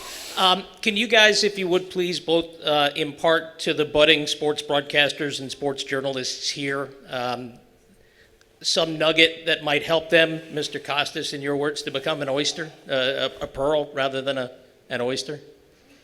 Well, I think Bob would agree with this. Broadcasting is a knack as much as anything else. You can develop the knack, but you could have a very bright, very dedicated young man or woman, and certainly you should dedicate yourself in the classroom because you want to have as well-rounded an education as possible. If you become a broadcaster, the broader your frame of reference, the better a broadcaster you'll be. Plus, you never know what route you'll wind up taking, and don't put all your eggs in that single broadcasting basket. But no one can teach you how to be a broadcaster. I'm not minimizing the importance of these professions, but there is a path to becoming a doctor or to becoming a lawyer. How good you are depends, but there's a specific path to follow. In broadcasting, it's not that cut and dry. And the way you learn to do it, especially if you're talking about play-by-play, the way you learn to do it is by doing it. I'm sure that Al Michaels learned much more about being a broadcaster with the Hawaii Islanders than he did in any classroom at Arizona State. That's just the way it works. And one of the keys, I think, is to develop, no pun intended, your own voice. And that applies whether you're on the air or and there are far more people who aren't on the air. They're making people like us look good, producers, researchers, dare we even say executives. But to get to those positions too, your own voice, communication, be able to write, be distinctive. How do you separate yourself from the pack? How do you make yourself more valuable to a potential employer? It used to be you'd print your CV or your resume on fluorescent purple paper and so it would stick out. But now you have the ability through the digital democracy of YouTube and putting your own channels together to distinguish yourself. The basics are taken for granted. You'd like to think everybody walking through the door has that suite of skills. But how you use it, how you build on the basics. So, I know him or her. Yes, I read that. That's a great take. And to do it consistently. It's not something that happens overnight, but to be distinctive is, I think, something to be aiming for. And I know we have people lined up, so I'll make this brief. To have a good take in our minds is not the same thing as having a hot take. No. And a lot of young people think that the best way, that their models are the guy who's in a state of high dudgeon on their local sports radio and wants the coach fired because of yesterday's loss. And the more extreme and the more angry and the more over the top their response to anything, then the more honest they are, the more tell it like it is they are. And perhaps that does draw in a certain audience, but it isn't, it's nowhere near the high road. It's a pretty low road. Stay where you are or sit down right in your spots. We're going to have time for more questions at the very end, but I want to bring up our two student athletes to the stage. First, we have Lizzie Wynn, who's a senior golfer from Sylvania, Ohio. In addition to being an all Big East performer, she is twice qualified for LPGA events. Cool. And also,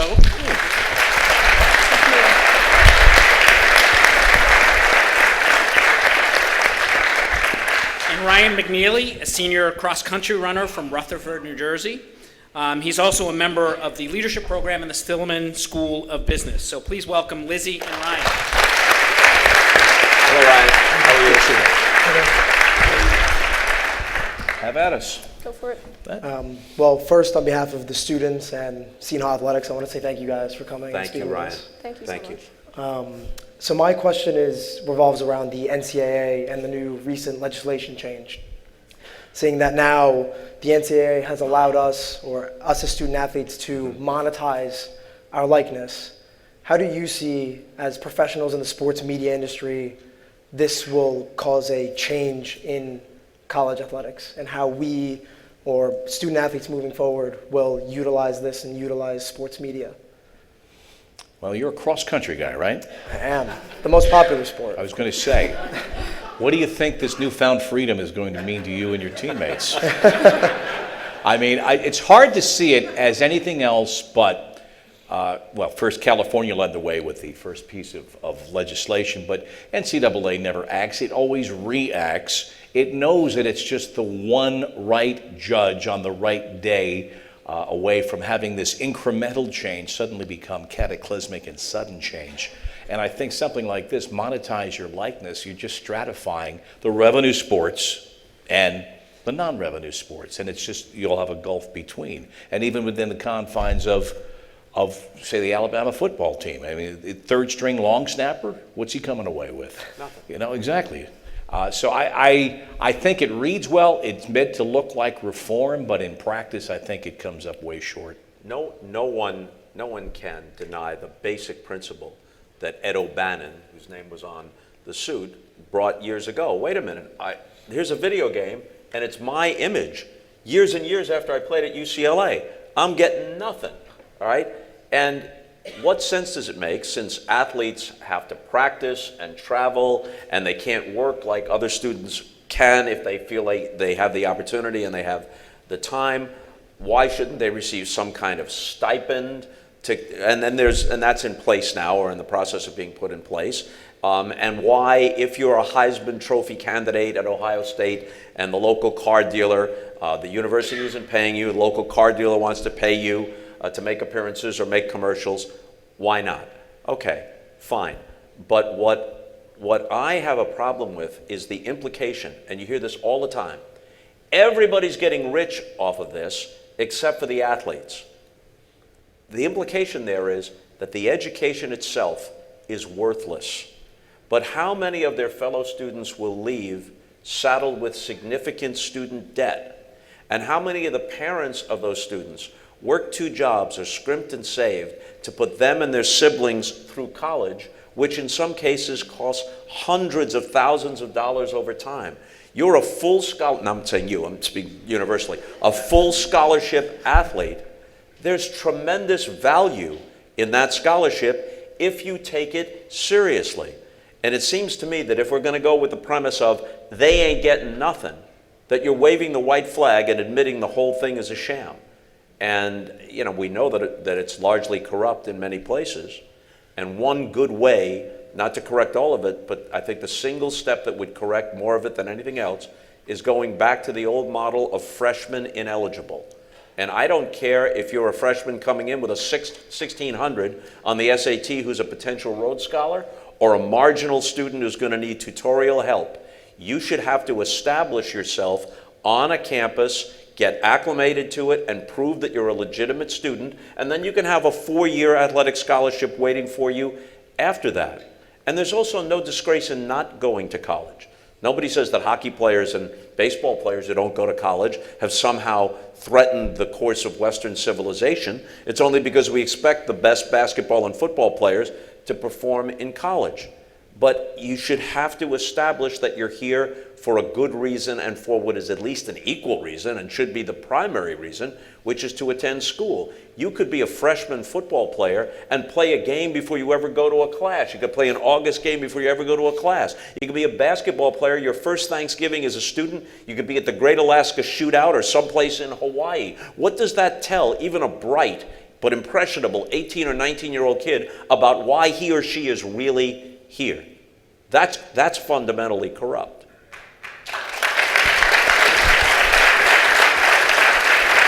You realize you just blew up the NBA draft, but it's another story for another time. They would adjust. And more so than football, their position, they've got the G League, which used to be the D League. They could easily have a fully functioning farm system. Easily. Yeah. And by the way, if a player goes to play and doesn't make the NBA, if they don't play in the NBA, if they're playing in the NBA, they're not college eligible anymore. But let's suppose you go and you turn out not to be as good as you hoped, or you break your leg, you can come back and be a scholarship athlete. Yeah. Maybe not with a broken leg, now that I think of it, but you get my point. Yeah. Lizzie. So, as a female student athlete, I would love to know your take on how do you think sports media has changed for women, specifically opportunities, growth, maybe challenges that they would face. I would just love to know your take on it. I got to tell you, I have seen, not just by numbers, but by qualities of the people involved, not just behind the scenes in front of the camera. I've seen, I think, significant growth in the last 15 or 20 years. There's no doubt about that. There's no doubt about, and there is a meritocracy because for all the reasons Bob and I have been talking about for the last few minutes, people at home are so critical. The bar is set so high editorially, you've got to have your stuff down. So anybody who's out there has to be prepared. And I am totally enthused about that. Outside the lines, when I left that program, the 3 producers and the lead producer, all 3 of them were women. That didn't register to me every day when I'm going to class. It sounds like some of my best friends are women, but yeah, you know what I'm saying. I saw it displayed in the workplace I worked in. I think you probably saw the same thing. I'd like to think it needs to be better at the senior executive level. That's where change comes, really. That's where the thinking isn't just like, oh, geez, we're counting heads. No, it's ingrained in the ethic and in the practice of a company. When I started and throughout the early stages of my career, a female sports broadcaster was a novelty. Now it's taken for granted. Their numbers have grown exponentially, and except in a few Neanderthal sectors, I think they're judged simply on their credibility and quality. No one thinks anything of it when a woman is commenting on a sport that she has not played, like let's say Jessica Mendoza played softball at a very high level. She didn't play baseball, but her credibility comes from the quality of her comments. Women do not play football, but they can host football shows. No one thinks that Hannah Storm doesn't know what she's talking about. I think the next frontier, however, is in the play-by-play realm. There are a handful, Beth Mowens, Gail Sirens, who's since retired, but a few others. But there is with the audience, and it will take some getting used to, even those who accept female broadcasters in every other role, they're used to hearing a male voice on play-by-play. And somebody who's exceptionally good, maybe a few somebodies, are going to have to crack that glass ceiling. But other than that, and when we talk about on the air, I think it's moving, that train is moving quickly in the right direction. Is there a better soccer host than my good friend Rebecca Lowe? No, oh, she's great. I mean, I worked with her on the World Cup back in 2011. I love her, and She's she fantastic. knows it cold better than Yeah, five times she's better great. than me. Anyway. So my next question, I know controversy always follows sports.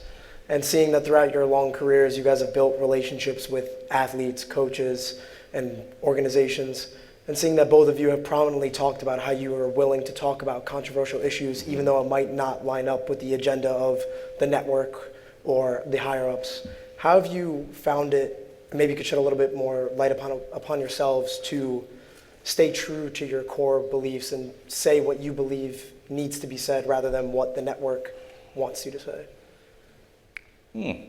Well, all people on air, which is the point Stephen A. Smith was making on this very stage back in April, are not created equal. And, you know, speaking bluntly, when Bob Costas, or I'll even be modestly saying, if I'm in the chair with, you know, years of experience, I think you get a little bit more leeway, as Bob would, in many, if not most cases, of what you want to say. You also learn a way to say it, a way to negotiate the political wins and twists and turns and currents. And I think how you say it is as important as what you say. And that is, I think, is essential. You can't walk around with a samurai sword or a big hammer all the time. All these issues are not nails. But there are core issues that are important. And I will remember the day, if you remember, it was not our finest hour at ESPN, when League of Denial, which was a book by the Fainaroo brothers and was going to be a co-branded documentary on PBS, the National Football League had ESPN take its association away, the Outside the Lines name, away from that. That was on page 1 of the New York Times. To say I was pissed off is to say it mildly. And the whole staff was like that. As fate would have it, and God smiles, that very day there was a story came across my computer from a contact at Boston University of a fairly major advance in CTE research. So the day that was on page 1 of the New York Times, I made damn sure that other story with a guest, Dr. Bob Stern, was on our show. And I took a step back from that, took a deep breath, say, well, are we doing the right? Yes, we're doing the right thing, but the timing was cosmic.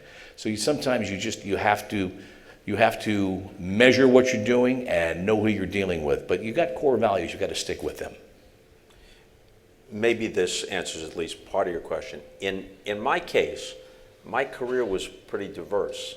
I've done stuff outside sports, which I enjoyed very much. I was a host and an interviewer and a reporter, but also a play-by-play man. And I didn't think I should say to myself, hey, I grew up wanting to call the World Series. I'm not going to call the World Series because we also don't have a journalistic show to examine everything that's wrong with baseball. There was a balance for me. But over time, especially when it came to the NFL, I was able to make my peace with it as long as I felt that at least often enough I could address the elephants in the room. And my feeling was, if you do that in front of the biggest audiences, I could have done it more frequently if I was on NPR or on HBO, even longer than I was on HBO, and I could have done it more frequently and done it in greater depth. But it has a different impact if you do it in front of that audience and if you're, in some sense, part of the presentation. Sometimes the field is behind you, or you're on the anchor desk at the Olympics. That has a greater impact, even if it's only 2 minutes out of 4 hours of prime time. It has a greater impact than even the best written story in the New York Times might have had. And I was able to feel comfortable with that until little by little the vice closed and the proportions just weren't acceptable to me anymore. And that goes back to, my parting company with NBC, but still with, in the big picture, tremendous appreciation for those 40 years and everything that it meant to me, and for the friendships, not just with the people I worked with, but for the people I worked for. You can disagree with somebody, sometimes emphatically, and still respect and like them, and I'd like to believe that that's the way it ended. You don't see that enough in the U.S. culture these days, it seems, too, that last quality. So going off of Ryan's question, now you're both storytellers. You've interviewed many athletes. How do you establish that relationship with your athlete that you're interviewing, and how do you break that barrier in order to tell the story that you and them want you to tell? You know, here's something it's inevitable. I think back to the 1980s and the 1990s, looks like covering baseball. I was close to a contemporary of Ozzie Smith. I was close to a contemporary of Greg Maddux. I could relate to them. I could see myself having a beer with them. Now I'm older than almost all the managers, let alone older than all the players. You know, when I broke in, there were veteran players who were older than me. It's just not realistic to think that I'm going to have the same frame of reference and automatically the same kind of ease around a 23-year-old outfielder that I might have when I was 30 years old and doing it. So it's a different way in, but on the other hand, when we've been doing it this long, and all these men and women grew up watching television, by and large they know who we are. And so that actually gives us a leg up over most of our colleagues. They recognize us coming in. And generally, not always, generally they have a favorable feeling towards it. So that gives us an entree. And it's a conversation with someone, just similar to the conversation we're having right here. If you project the right values, the right vibe, you show you've done your homework. You mentioned the age of players. I talked to somebody who's a team broadcaster who is in our age cohort, which is Medicare, and he said, you know, I don't even talk to the players anymore. There's nothing to talk about.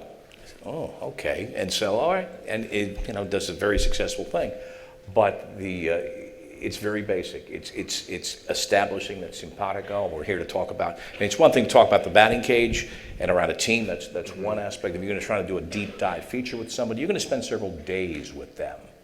And so I think what did I have in common with Mahmoud Abdul Rauf, the former Chris Jackson, who refused to stand for the national anthem back in 1990 when he played in the NBA. We went down to Mississippi back in that era, 20 some odd years ago. Here I'm, you know, white guy from Jersey, and here's a black kid from Mississippi, and you know, did not stand for the national anthem. But you know, his college or his high school coach was a POW in Germany who had lost a limb in service of this country, and these two guys embrace. And so you see something like that, you realize, you know, you spend time with somebody, you're going to get on the same page, the same wavelength, and you're going to be able to ask the questions to which you're going to be happy with the answers. All right, let's thank our student athletes. Any questions? Thank you. Thank you so much. Nice to meet you, Ryan. Nice to meet you. All right, we're running short on time. We have time for a few questions. We'll start on this side of the room. We'll try to do shorter answers, especially me. It's the lightning round. I would ask you direct your questions to one of the Bobs so we can get to as many questions as possible. So we'll start with this gentleman over here. So hi, I'm a freshman here at Seton Hall. So that means I've only gotten to, like, I guess, consume a portion of your careers.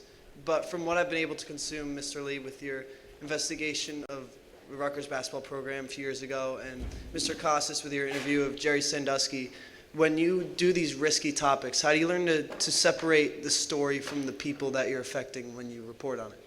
It's a great question. Well, you know, one of the things I learned early on when we were doing stories with Outside the Lines, and I had to impart it to some of our younger staff members, is that when you do real news, real investigation, people do get hurt. It is a fact of life. I can remember we did an interview on a sexually exploitative swim coach back in the 90s, and one of our producers got one of the women who had been exploited by this man to speak on camera, and we learned 2 days later she attempted suicide. Thank God she was not successful, and she's fine now. But when you're, I won't say party to, but when you're in the mix of something like that, it reminds you. And even if it's not something as drastic as that, you have real world consequences to what you do, which just triples down the need to be accurate and fair. I'll go to the specific you cited. When I was interviewing Jerry Sandusky, I confined it to the allegations against him and questions that concerned his alleged behavior. But at the same time, I knew that that would play into another story, which was the culture, or as people perceived it, at Penn State and around Penn State football, and specifically Joe Paterno. If the very same thing had happened at virtually, let's say 95% of other universities that had prominent football programs, it would have been every bit as tragic for the victims, and it certainly would be a story. But it wouldn't have had the same level of public fascination because it involves St. Joe Paterno. And I don't say St. Joe Paterno sarcastically, because no matter how you feel about this and what it says about his legacy, it is undeniable that Joe Paterno did many, many good and admirable things over the course of his life. So if you didn't have that contrast, that juxtaposition between the great experiment, as they called it, we can have a nationally ranked football team, and the players can graduate, they can be legitimate students, the coach can say no to the NFL, he can raise and donate millions of dollars for the library and all this other stuff, and we can feel good about going to the football games because we think it's part of a culture that's worthwhile, and now this somehow happened within that culture. I knew that that was a larger story and it would ripple through it, but in that moment interviewing Sandusky, I just confined it to his alleged actions. An interview for the, by the way, for which Bob received a News Emmy. Oh, thank you. That was, I mean, that's... Question. I'd like to thank you very much for coming here. My question was to Mr. Costas. I first learned about you in your ESPN 30 for 30 film about Catching Hell regarding the Cubs and Steve Bartman. Oh, yeah? Yes. In the beginning of that, you were talking about the 1986 World Series and Bill Buckner's era. How would you say you interview people when describing a topic that can be very harmful and at times make them irate or discomfortable?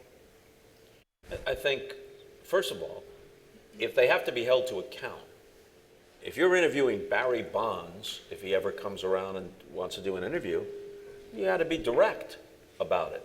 But if you're talking to Bill Buckner, who of course has since passed away, but Buckner was very unfairly vilified, his life was made miserable, you're not abdicating journalistic responsibility if your tone is empathetic and understanding toward a Bill Buckner. And in that situation, if it is, you're more likely to get an interesting and open response from him. There's no one-size-fits-all approach to every interview subject. Yes, sir. Hello, this is for Mr. Lee. My name is Nicholas Burgos, and I'm a freshman member of the Bacino Leadership Institute here at Seton Hall. And I'm currently conducting research for a paper in my English class on expansion of the college football playoff from 4 teams to 6 teams in a model similar to that of the NFL. And this could potentially open more paths to the playoff for Power 5 conference teams, at-large teams, or even Group of 5 champions. And there have been calls for expansion by a plethora of college football fans basically since the inception of the playoff. And I was just wondering what your thoughts on the current system and selection committee are and what, if anything, you would do to change that. Well, I tell you, it's clearly a bonanza for the company and the network I used to work for. I always thought the establishment and then the potential expansion of this playoff system would rest in the hands of the college presidents. But every college president, his primary responsibility, he has a provost, but every college president is integrally involved with making rain. It's about money. It's about getting money donated to the school. It's about increasing. I mean, Ohio State's athletic budget, I think, is $170 million a year. That's just the internals of theirs. So my point is, as if they had any doubt that that's professional football, with the one exception, the players don't get paid. I suspect it will be expanded. I suspect it will not be without issues, but it will happen because there's too much damn money to be made. Surprising it hasn't happened yet. Yeah. I note that while there are many women in the audience, with the exception of our first questioner, Danielle, there are no women lined up to ask questions. You are welcome. Thank you. We'll take one right over here. Hello, my name is Patrick Gary. I'm a senior at Homedale High School.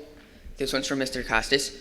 You covered tons of sports. What was the greatest or most memorable experience you had covering sports? There are so many of them, and many of the experiences were just sort of as a result of covering sports. To be in Barcelona when the Olympics were taking place, to be at the White House on multiple occasions, not, I might note, during the present administration, but on you too, on just some of the things that have happened, the people that I've met, as a result of my involvement in sports. But if you're just talking about a single event, it could be a 20-way tie for first, but when asked to single out one, I always say Muhammad Ali lighting the torch at the opening ceremony in Atlanta in 1996. It was such a closely guarded secret, and Dick Ebersol told me and Dick Enberg, we were co-hosting the opening ceremony, not going to tell you who it is, you will recognize him or her the instant you see him or her, but I want your reaction to be as spontaneous as that of the crowd. And you hear a lot of sounds at an arena or a stadium, but something you almost never hear is an audible gasp. And there were audible gasps when Muhammad Ali literally stepped out of the shadows, took the torch from Janet Evans, the great swimmer. And I think that almost everybody in that large crowd, and almost everybody, the millions watching at home, had the same combination of thoughts, because it wasn't just one thought. It was a complex coming together of things. Wait a minute.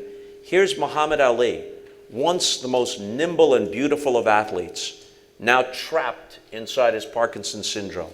Once the most entertaining and voluble of athletes, can't speak. And yet there's something transmitted here that's as eloquent as anything that he had ever said when he was at his best. And here's this once polarizing figure embraced by a crowd in the relatively conservative South. Billy Payne, who now runs the Masters in Augusta, ran the Atlanta Olympics, and when Dick Ebersol suggested months before that it be Muhammad Ali, Billy Payne said, he may be a hero to you, but to us in the South, he's a draft dodger. Billy Payne was wrong. It was a moment of reconciliation where people recognize it. Think all these thoughts coming together all at once. Wait a minute, no matter how you felt about him, not just when he refused the draft, but he made a number of statements that challenged the status quo. Statements about black pride and empowerment, youthful challenge to the establishment. No matter how you felt, you realize that over the course of time, this guy had proven himself, that even little blue-haired ladies from Omaha, most of them, loved Muhammad Ali, that there was something inherently decent and lovable about him, but there was also integrity and morality in what he did. He didn't just send out a tweet. He gave up 3 prime years of his career and didn't know if it would be his entire career, didn't know if he might go to prison, and the millions of dollars lost.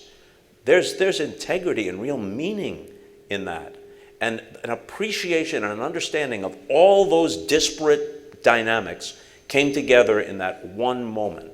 So if I had to pick one, that's the answer. And if you wonder why Dick Ebersol was and still is a hell of a producer, not telling you guys, right? That was smart. That was real smart, and we played it earlier. It's an electric moment. All right, well, that's all we have time for. Oh, no! Oh, no! Okay. I feel bad for these people. Let's go to the lightning round. I'm not the producer of this, but let's do it. All right, 15-second answers, 10-second questions. All right, I'll make it quick. Bill Healy, class of 78, communications major. Thank you for being here. I'm thinking of that rocket you set off on the 4th of July and then the flame goes out, but the rocket keeps going up. My backdrop to the question, have we seen the peak of the NFL? Not necessarily. I think it's flying parallel to the ground. I think there's a pipeline problem for players, but I think what they're doing in Europe shows that they realize they have to grow the pie, and it may not be in North America. All right, this side, you're up.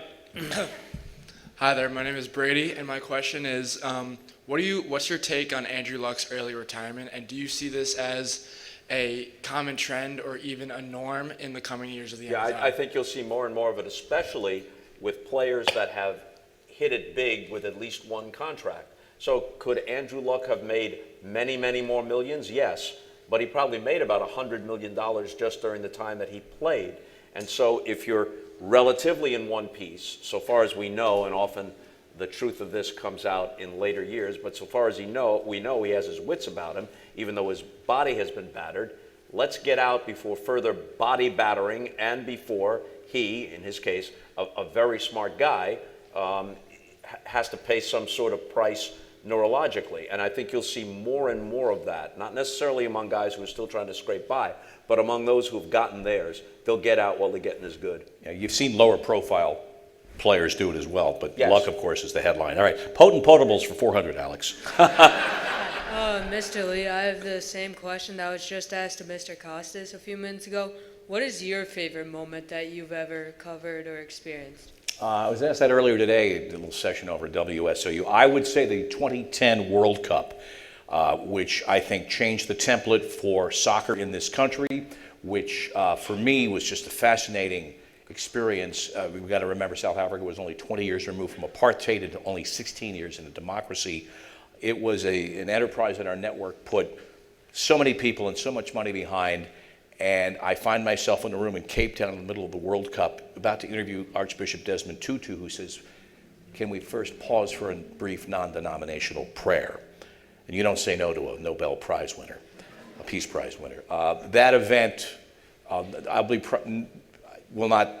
you can't top that, because all 300 of us who worked on that were blood brothers, and we run into each other, we pick up right where we left off, both here and in South Africa.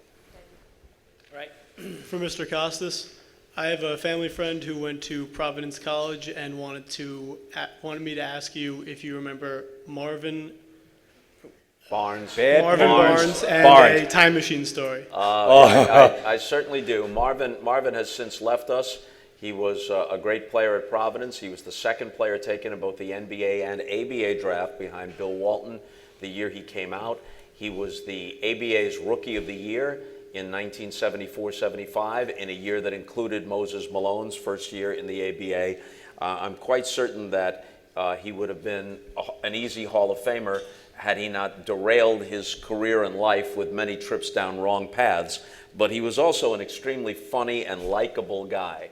So here are the Spirits of St. Louis, a team that embodied the wild and wacky nature of the ABA. And we're playing the Kentucky Colonels in Louisville. Louisville's about a 4.5-hour drive from St. Louis, but it happens to be in the Eastern time zone. So the day after the game, this is before teams traveled routinely on charters, the morning after the game, the trainer, who doubled as the traveling secretary, hands out the itinerary for the commercial flight. And it says TWA Flight 305, depart Louisville 8 a.m., arrive St. Louis 7:56. And Marvin Barnes calls me over, brandishes the itinerary, drapes an arm over my shoulder, and from more than a foot above me, he addresses me and says, bro, do you see this? I said, yes, I do. He says, well, I don't know about you, but as for me, I am not getting on any time machine.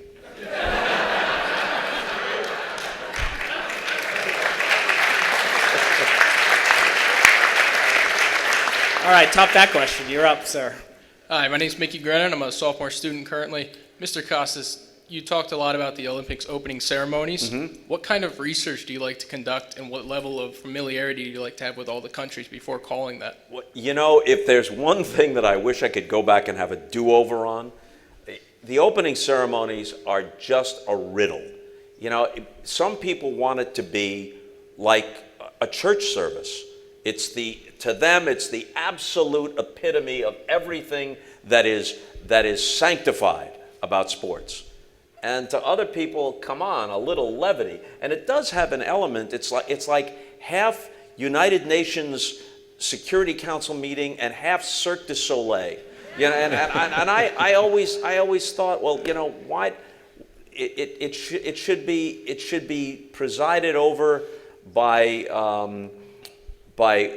who was then the head of the United Nations? Boutros Ghali. Boutros Ghali, my favorite. Yes. All right, it should have been presided over by Boutros Ghali and Mary Hart from Entertainment Tonight, because it was both those things. And so I would try to give it the solemnity that it deserved at times, but then at other times I would try to say something reasonably lighthearted. And most people appreciated that, but others thought that I had somehow, engaged in some sort of sacrilege. And with the Summer Olympics, you got more than 200 countries. And so all you have time for, in many cases, maybe not the ones with the largest delegations, but the smaller delegations, is just like play tidbit ping pong with Dick Enberg or Katie Couric or whoever I was hosting it with. All right, you take Latvia and I'll take Lithuania. You know, and you'd come up with some little note. Did you know that Bolivia was where Butch Cassidy and the Sundance Kid met their untimely end? That was my Bolivia note more than once. Yeah, the fall will probably kill you. Yeah. All right, two more, both on this side of the room. All right. Thank you to both Bobs for coming in tonight. Really appreciate it. He has to. Yeah. Well, thank you anyway. But for Bob Lee, it was, I think, 1 or 2 years ago, the night after a Monday Night Football broadcast, you came on the air and stood with Sergio Dip after he received a lot of trolling on social media. As both, respected leaders at the networks you've worked at, when do you feel it's appropriate not only to, talk about the intersection of societal issues in sports, but also stand with a colleague when you feel like they're being attacked? I want to remind those that may not be familiar, it was a Monday Night Football game. Sergio Dip, working for ESPN in Mexico, bilingually, was working sidelines, threw to him, and did not have the best broad, and it happens to all of us. Now here's somebody not working in his native tongue. And the point I made the next day was, I've done so much international soccer, I would sit down at a World Cup, find myself working with Jurgen Klinsmann, who speaks colloquial English, but it's not his first language, Roberto Martinez, who's from Catalan, Michael Ballack, who's just a ball of fun to spend a summer with, but he's German. And my respect for those men is just inestimable because they're working in their native language. I can recall being down in Costa Rica for a qualifier once, and I thought I knew enough Spanglish around football to try and do an interview, and I gave it up after 20 seconds. I'm sorry, we're going to have to do a layover. I'll do it in English. And so to stand up, I thought it was just the right thing to do. Sergio needed someone just to say, this is not easy. Try doing it. And, there are those moments. That was an easy call. I appreciate the fact you remember it, but that was an easy call. Very often, whether it's a situation like that or it's just an issue you think you're going to address or you'd like to address, especially on network television, contrary to what some people think, it's not 100% your call. It's not like Peter Finch or now Bryan Cranston on Broadway in Network, where the Howard Beale character just throws open the window. I'm mad as hell and I'm not going to take it anymore. Even if you are mad as hell, it doesn't play out that way. So it's like, I need a minute here, or I need 2 minutes here. And somebody's going to decide, besides you, whether to give it to you. Now, in a play-by-play situation, you can work some certain things in parenthetically, but as I said earlier, those generally should not be about weighty issues. They should be about the game, maybe just an aside about an issue. But if you're going to get into something in any depth at all, they've got to make the space for you. And that's not something that you can just do unilaterally. And there have been times when I've been granted that space and times when I've found it very frustrating that for whatever reason, either because they thought there was something else that was more appealing to the audience or because they got cold feet, they denied me that space. All right, last one. Mr. Costas, earlier you had mentioned Colin Kaepernick, and I was listening to a podcast the other day with, younger sports media figures, Arian Foster and Nick Wright, and Nick Wright made a comment that he begged the question that if Kaepernick was kneeling and he wasn't arguing for social justice, but rather better veterans benefits, do you think that the backlash would still be the same? And I have the question, do you think the coverage and the backlash around the Kaepernick situation was around what he was arguing for or patriotism in itself? Well, it's complicated. First of all, the issue that he is calling attention to is a legitimate and important issue. And I give him credit for having raised money, giving money of his own and raised money, so he's walked the walk. I think it doesn't diminish your respect for that when you say that he's not necessarily the heir to Muhammad Ali or Arthur Ashe, because here's a guy who said, I don't vote because the oppressor will never allow you to vote your way out of your oppression. Well, I guess it doesn't matter to him that when he first knelt, Barack Obama was president, and now Donald Trump, who vilifies him and others like him, is the president of the United States. And if you're going to wear socks that depict cops, not rogue cops, but all cops, as pigs, you're going to diminish the credibility of your own message. But to your point, I hadn't heard it put that way. I think it's an interesting question. if his stated purpose was greater benefits for veterans, and the anthem is so often associated with the military and the military alone, especially at football games, I think that would have received from much of the football public a much more understanding and even hospitable reception. But a lot of people can't separate it. There are some people who respect the issue and who honestly say, choose any other venue. But the anthem represents not just the nation's flaws and shortcomings, because until some country becomes utopia, every nation will have flaws and shortcomings. It also represents the nation's ideals and aspirations. When you see like a 98-year-old veteran played the national anthem on a harmonica the other night at Madison Square Garden, I don't care where you fall on the political spectrum, that gives you goosebumps. And you realize that to a lot of decent Americans who don't want Colin Kaepernick and people who superficially look like him to be oppressed in any way, to a lot of them, that song means something else. And so Colin Kaepernick cannot expect that what he intends will be universally what people get from it. On the other hand, I think that the negative response has been so over the top and so irrational. Think of it this way. If any team had signed Colin Kaepernick, and I don't know about now, but in 2017, 2018, it's ridiculous to think that Colin Kaepernick was not one of the 100 most capable quarterbacks in America. You got 32 teams, 64 quarterbacks, training camp, injuries, guys moving in and out. And when you think of some of the guys who have been signed, who at their best were awful, all right, it was clearly blackballed. But think of some of the people the Bengals have drafted. Think of Tyreek Hill and who's the Kareem Hunt. Right. All right, when those guys guilty of domestic violence and others with long rap sheets. Pac-Man Jones played on multiple teams. He was a multiple offender, not just of NFL rules. He's a criminal. All right, were there protests outside the stadium of each of his new teams? There's a weird disconnect here. We have more of, meaning that portion of the public, more of a negative response to Colin Kaepernick than we do to criminals, especially if those criminals can get into the end zone for our team. That's good. Thank you. Yep. Thank you for your question. And let's thank our special guests, Bob Costas and Bob Lee, for a great conversation. Thank you. Thank you. Thanks again. Thanks, Bob. Thank you. Really. All right, well, thank you all for coming. This concludes our event.